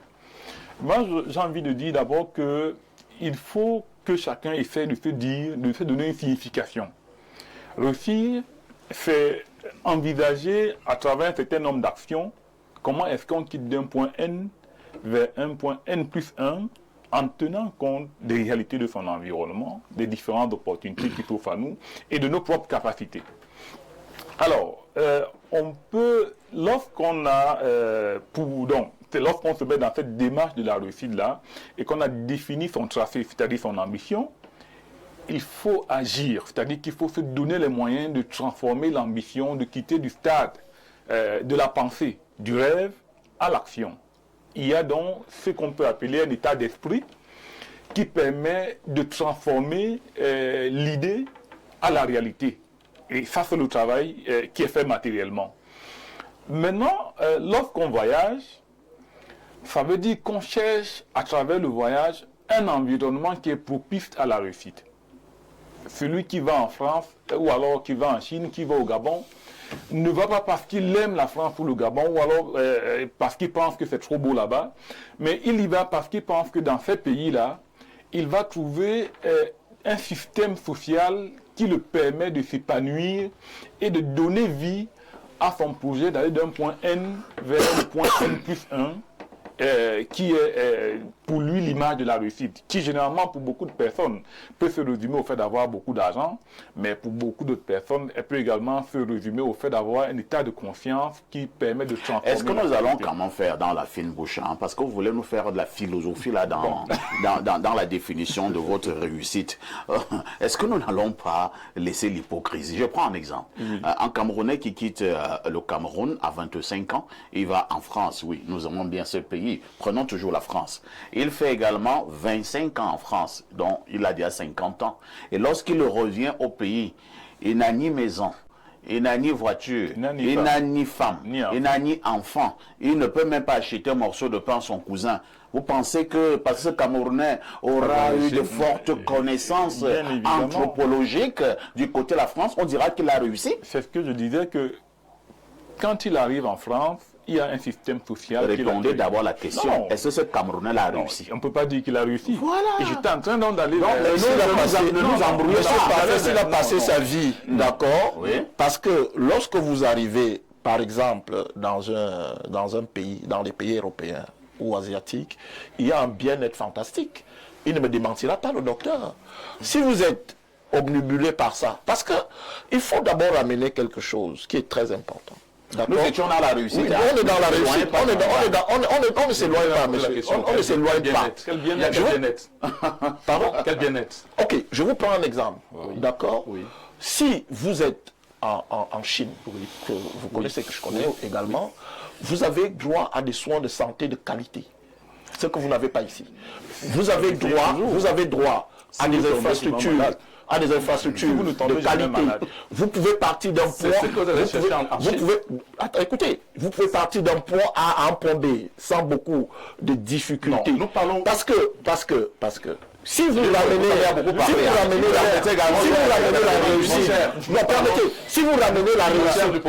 la réussite à la construction d'une case, à l'achat d'un véhicule, alors là, je connais pas la parole à... Je connais des Camerounais, pas, qui sont en Chine. en ce moment, depuis pratiquement 20 ans, 30 ans. Oui. Il est vrai que la Chine, comparée, n'est-ce pas, à d'autres pays, offre encore d'autres opportunités de développement, de débrouillardise. Oui. Parce que là-bas, il n'y a pas de complexe. Oui. Contrairement, n'est-ce pas, à d'autres pays, n'est-ce pas? Mais en Europe, il n'y a pas de complexe aussi. Non. En Europe, il n'y a pas de complexe. Non, il y a de complexe. La plupart des Camerounais qui sont dans la diaspora, vous allez voir les emplois qu'ils occupent. Il y a tellement de complexes là-bas. Non, ils ne viennent pas. Il y a tellement de complexés. Ça fait donc, ils souffrent même d'ailleurs. Mais en Chine, tu vas voir des gens qui ont fait 20 ans sans venir au Cameroun. C'est pas possible. Et quel est, n'est-ce pas, l'objectif, n'est-ce pas, quand quelqu'un voyage pour aller à l'extérieur, aller à l'étranger? C'est pour revenir, transformer ce qu'il a obtenu de l'autre côté, développer, aider également, n'est-ce pas, son propre pays d'abord. Mais si c'est fait dans les conditions maîtrisées par le gouvernement, si chacun se bat. Moi, je vous prends un exemple. Tous ces jeunes qui partent par la mer, mais ils n'ont pas envie de revenir au Cameroun. Non. Quand vous leur posez la question, moi je ne l'encourage pas. Moi, je vous dirai une chose.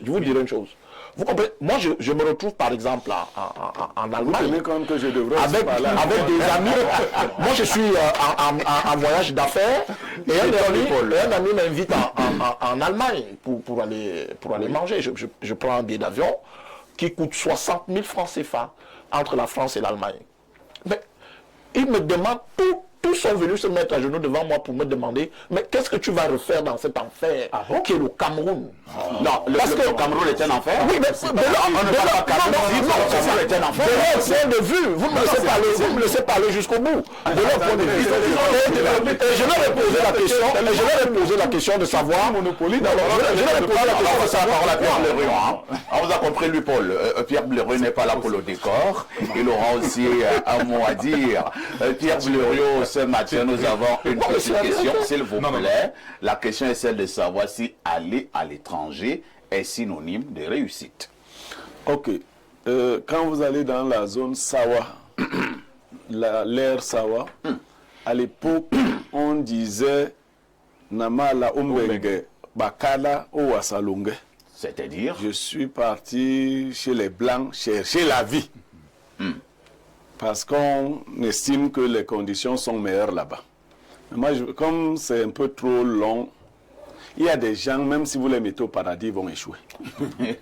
C'est-à-dire, vous le prenez, vous me dites que voici, reste seul, prends tout ce que tu veux ici.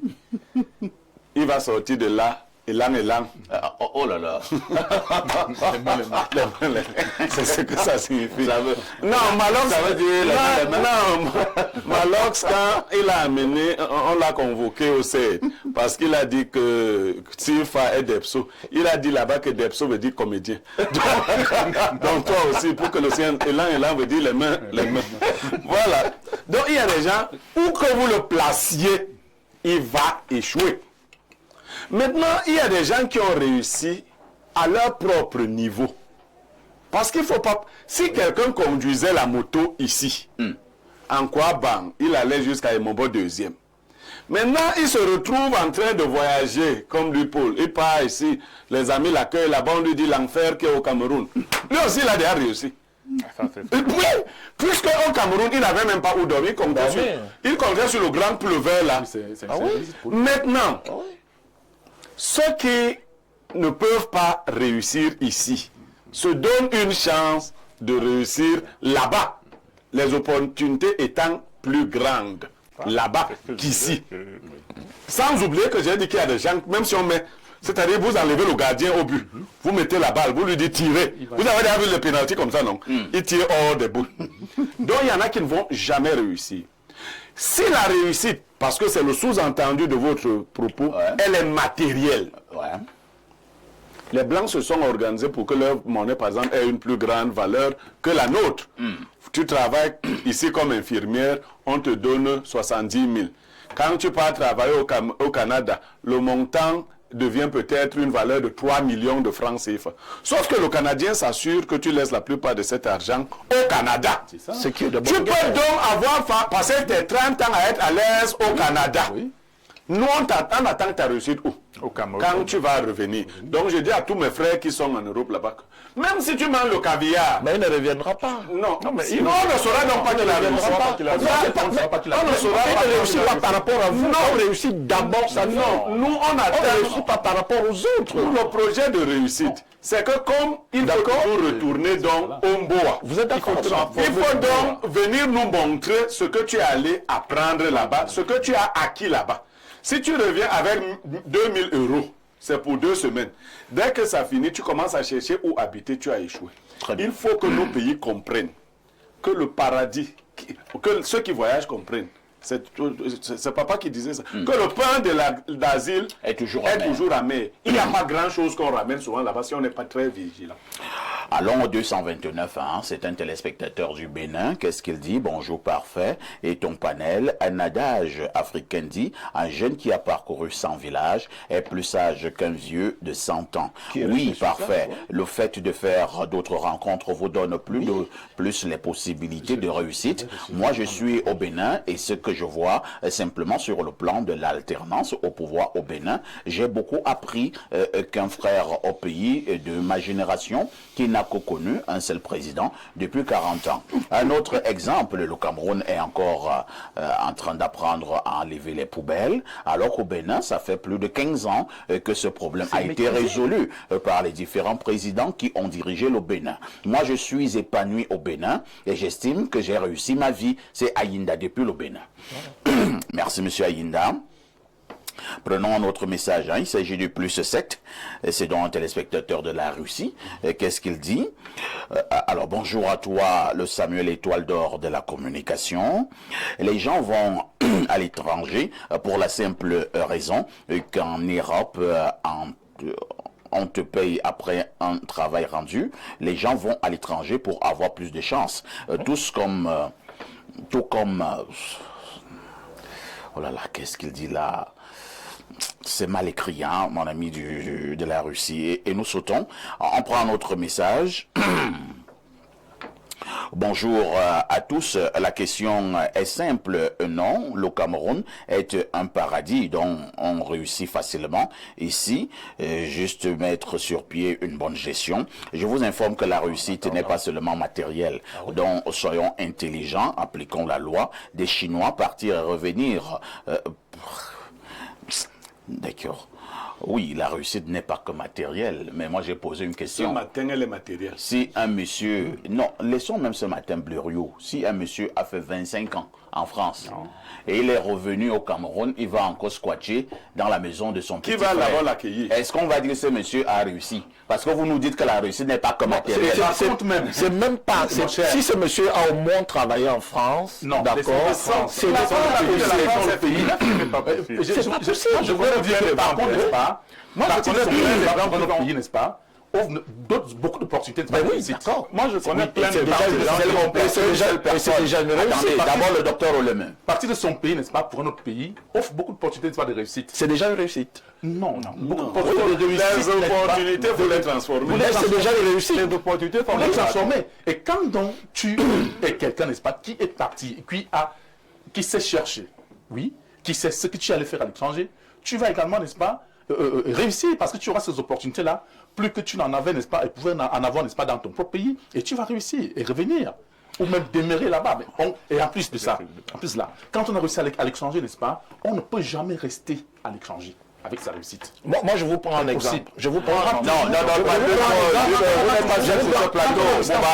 on rentre toujours, n'est-ce pas, dans son pays natal, n'est-ce pas, avec cette réussite. On a compris. Moubarak veut absolument réagir à l'enjeu. J'ai envie de dire que les opportunités sont partout. De la même manière qu'une personne qui a fait la moto au Cameroun n'a pas construit la maison, une autre personne à côté de lui construit la maison avec cette même moto-là. Donc, pour moi, c'est d'abord beaucoup plus un état d'esprit qui te permet de réussir avant le lieu où tu te trouves. Je vais vous donner des statistiques qui sont glaçantes. Quand je faisais encore l'université, j'avais travaillé sur des questions de pêcherie artisanale. Et je m'étais rendu compte dans mes travaux que le Cameroun, la pêche artisanale maritime produit environ 200 000 tonnes de poissons frais. C'est-à-dire qu'on débarque à Youpoué, à Kribi et dans les débarcadères. Par jour, par mois, non, par an. La D'accord. statistique annuelle, c'est 200 000 tonnes de sorties de mer. Alors, ces 200 000 tonnes là, si on évalue à 1000 francs le kilo, ça vaut presque 200 milliards de francs CFA. Dans le secteur de la pêche artisanale, elle est peuplée à 78% d'une diaspora nigériane qui vient faire fortune au Cameroun. Alors, nous, on estime qu'il n'y a pas l'opportunité. On ne sait même pas. On ne sait pas. On estime qu'il n'y a pas l'opportunité chez nous et il y a des personnes qui sont venues ramasser parce que si on fait d'avoir ce que les Nigériens parce que ces gens ne sont pas formés. Non, attendez un peu. Attendez un peu. Si on fait 78% de ces 200 milliards, les gars ramènent environ 160 milliards chaque année chez eux. Ça, c'est la première chose. Le gouvernement, à une époque, avait donc créé ce qu'on appelait une école de pêche dans le Nord Macombé. C'est-à-dire que quand vous êtes dans le camp là, le cours supérieur du Vouri, on avait créé une école de pêche. Qu'est-ce qu'il fallait pour être dans cette école-là? Il fallait juste avoir un CEP, venir accepter, passer 2 ans sur place pour être formé et au sortir, on te donnait un équipage. L'école a fermé parce qu'on n'y est pas venu. Ça veut dire qu'en réalité, on a une fixation sur l'extérieur en méprisant les opportunités qu'on a au pays. Je dis que c'est d'abord un état d'esprit, il y a des opportunités partout. Et je pense même qu'à l'extérieur, c'est beaucoup plus dangereux parce que quoi? Le gars qui a intervenu tout à l'heure, il nous a parlé d'intégration. Mais aujourd'hui, s'intégrer en France, c'est un parcours du combattant. On a sorti dernièrement là, un document qui dit que pour avoir des papiers, maintenant il faut passer un examen de français. Et le dit examen, même certains Français ne le passent pas. Donc, ça veut dire quoi? Il faut faire la dictée. J'ai dit qu'il faut passer un examen de langue. Mais si on le fait, il y a plusieurs de nos cousins qui sont à disqualifier. Il faut passer un examen de langue actuellement. Et non, ça c'est une vue de l'esprit. Même. C'est une vue de l'esprit. On testait cet examen. Oui, je peux le démontrer. Ceux qui disent ne l'ont pas eu.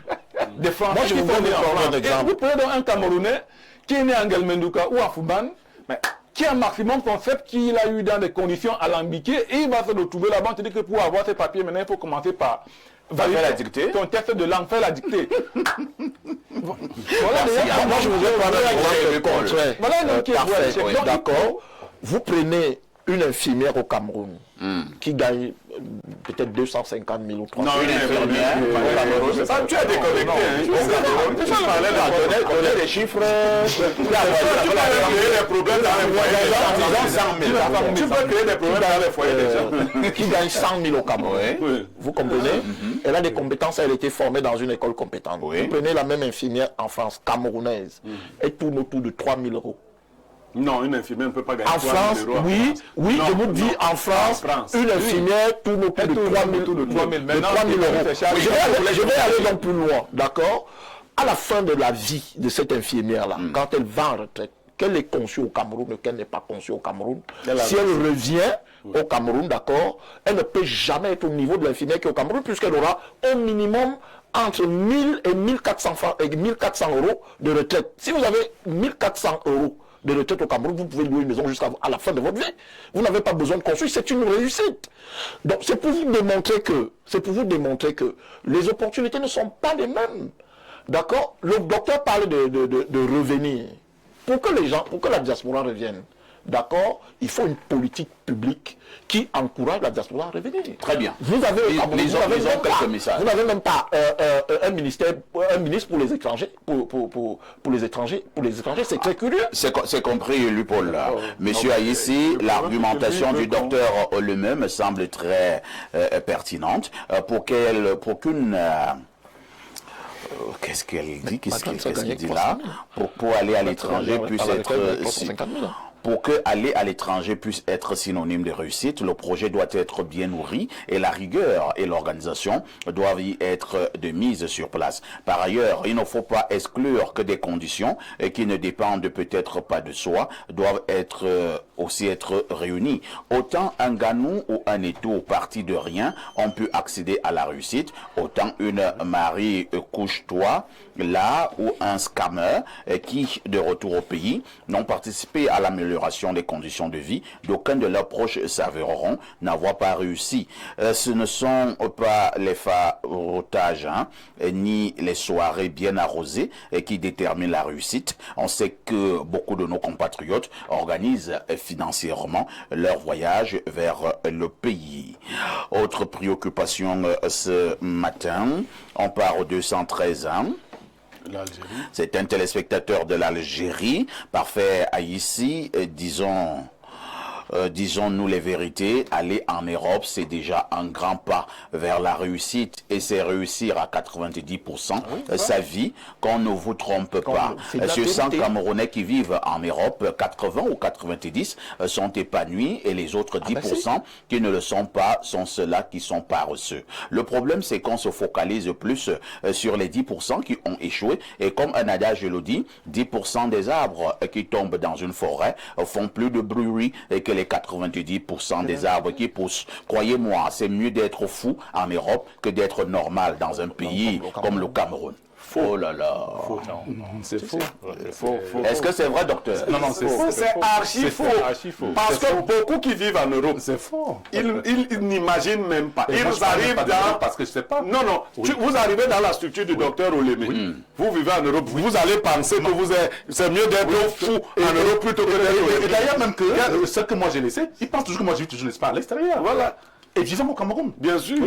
Docteur, vous-même qui avez été dans la diaspora, d'accord, je suis sûr que ce que vous faites aujourd'hui, d'accord, c'est parce que vous l'avez appris dans cette diaspora. Si vous étiez resté au Cameroun, vous n'alliez pas avoir seulement le niveau de conscience que vous avez. C'est pourquoi j'ai reconnu c'est déjà une réussite.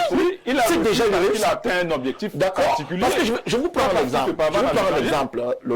Allez, c'est pas venant de Kangé, ça veut dire je vous prends un exemple. Vous voyez le Cameroun, n'est-ce pas? Quand quelqu'un vous donne rendez-vous à 9h, il pointe à 10h30.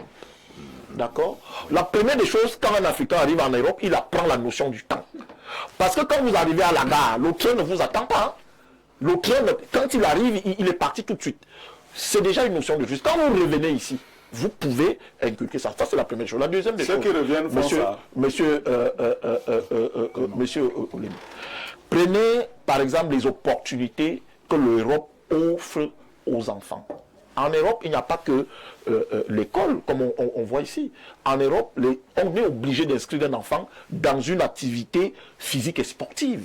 C'est une obligation, c'est-à-dire l'enfant va faire soit du théâtre, soit de la musique, soit du sport. Parce qu'on ne réussit pas seulement en allant à l'école. On peut réussir par le biais de la culture, on peut réussir par le biais de la musique, on peut réussir c'est compris l'apprentissage. Toutes ces opportunités ici. S'il vous plaît, il y a plusieurs Camerounais de la diaspora qui interviennent, donnons-leur la parole. Ça, c'est un Camerounais qui vit en Côte d'Ivoire, c'est le 225. Bonjour le panel. Il faut préciser que ce n'est pas tout le monde au Cameroun qui souffre. Blériot, est-ce que si tu vas à l'étranger maintenant, tu vas réussir? Non, je crois que la réussite à l'étranger est liée à l'échec au Cameroun. Ce n'est pas un sujet général. Il y a les gens qui réussissent au Cameroun. Je commence par le président Paul Biya. Il n'a que fréquenté à l'étranger, mais toute sa réussite est au Cameroun. C'est Onagil aussi. C'est parce qu'il a ramené les méthodes de l'Europe au Cameroun. Il a ramené les méthodes de l'Europe au Cameroun. Non, le téléspectateur a dit un truc très intéressant. Moi, je suis convaincu. D'ailleurs, qu'est-ce que j'irai faire en Europe? Qu'est-ce que moi je vais faire en Europe? Blériot, oui. Le niveau de connaissance que tu disposes ici, le niveau de culture générale que tu disposes ici, je t'assure que si tu arrives dans un pays comme la France, d'accord? Non, mais attendez, si on te prend seulement pendant 30 minutes pour faire une chronique, ce que tu sais faire brillamment, d'accord, tu gagneras 20 fois ce que tu gagnes ici. Tu sais ce que je gagne ici. Ça ne peut même pas être comparable. Tu parles, ça ne peut pas. Tu pousses à partir, tu ne peux pas. Toi, tu sais ce que je gagne. Tu tiens compte pas de son épanouissement futur. Non, mais est-ce que toi sais ce que je gagne ici? Mais maintenant, d'accord, vous savez pourquoi la plupart de la diaspora revient? Parce qu'on est toujours mieux chez soi. Encore. D'accord? Parce que, quoique l'hiver, par exemple, l'hiver est quelque chose de très rude. On n'est pas... Nous repartons du côté du téléphone où un Camerounais de Dubaï intervient. C'est le plus 971. Qu'est-ce qu'il dit? Bonjour, espace miné. Demandez à M. Louis-Paul Toa, le fanatique angoïste, et qu'il a raison quand il dit que beaucoup d'expatriés de plus en plus ne veuillent pas retourner au pays dû à la malgouvernance du système dont il fait l'apogée. C'est Serge depuis Dubaï. Non, je ne fais pas l'apogée de la malgouvernance. D'ailleurs, je ne fais pas l'apologie. Merci. Je ne fais pas l'apologie de la malgouvernance. D'ailleurs, mes multiples voyages m'interpellent je vais vous dire une chose, monsieur Parfait. Est-ce que vous savez qu'il y a des pays dans le monde où les ministres n'ont pas droit à un véhicule de service? Est-ce que vous savez que dans le monde, il y a des pays où les prisons sont ouvertes? Si vous n'avez pas voyagé, vous ne pouvez pas savoir ça. Est-ce que vous savez qu'il y a des pays où quand un ministre passe, on ne met pas la sirène? Parce qu'il ne peut pas justifier ça. Ça contribue à la réussite si tu vois qu'on ne met pas la sirène. Mais maintenant, quand moi, c'est ce que je défends, quand j'ai vu ça... Il y a une logique de ferme pour la découverte. La découverte pour la découverte. Oui, alors si tu voyages, tu vas voir les blancs, tu vas voir les Chinois. Si vous ne découvrez pas, si vous ne découvrez pas qu'il y a l'eau, si vous ne découvrez pas que vous pouvez partir de Paris à Bordeaux, qui fait 700 km en 3 heures, vous n'aurez jamais l'idée d'implémenter un truc. Non, tous les ministres ont fait ça. Et je ne suis pas sûr qu'ils sont allés là-bas. Un autre message pour la route, et nous partons au plus 33, c'est un téléspectateur de la France. Bonjour Monsieur Parfait, ici s'il te plaît, je souhaiterais aussi être invité dans votre plateau, si possible, et si vous me le permettez. Je suis un jeune de la diaspora, j'ai constaté ce matin sur votre plateau que les gens ont des clans de qui doit diriger le pays. Il y a les biaïstes, les franquistes, les ngoïstes. Moi aussi, je souhaite ouvrir le mouvement chantaïste.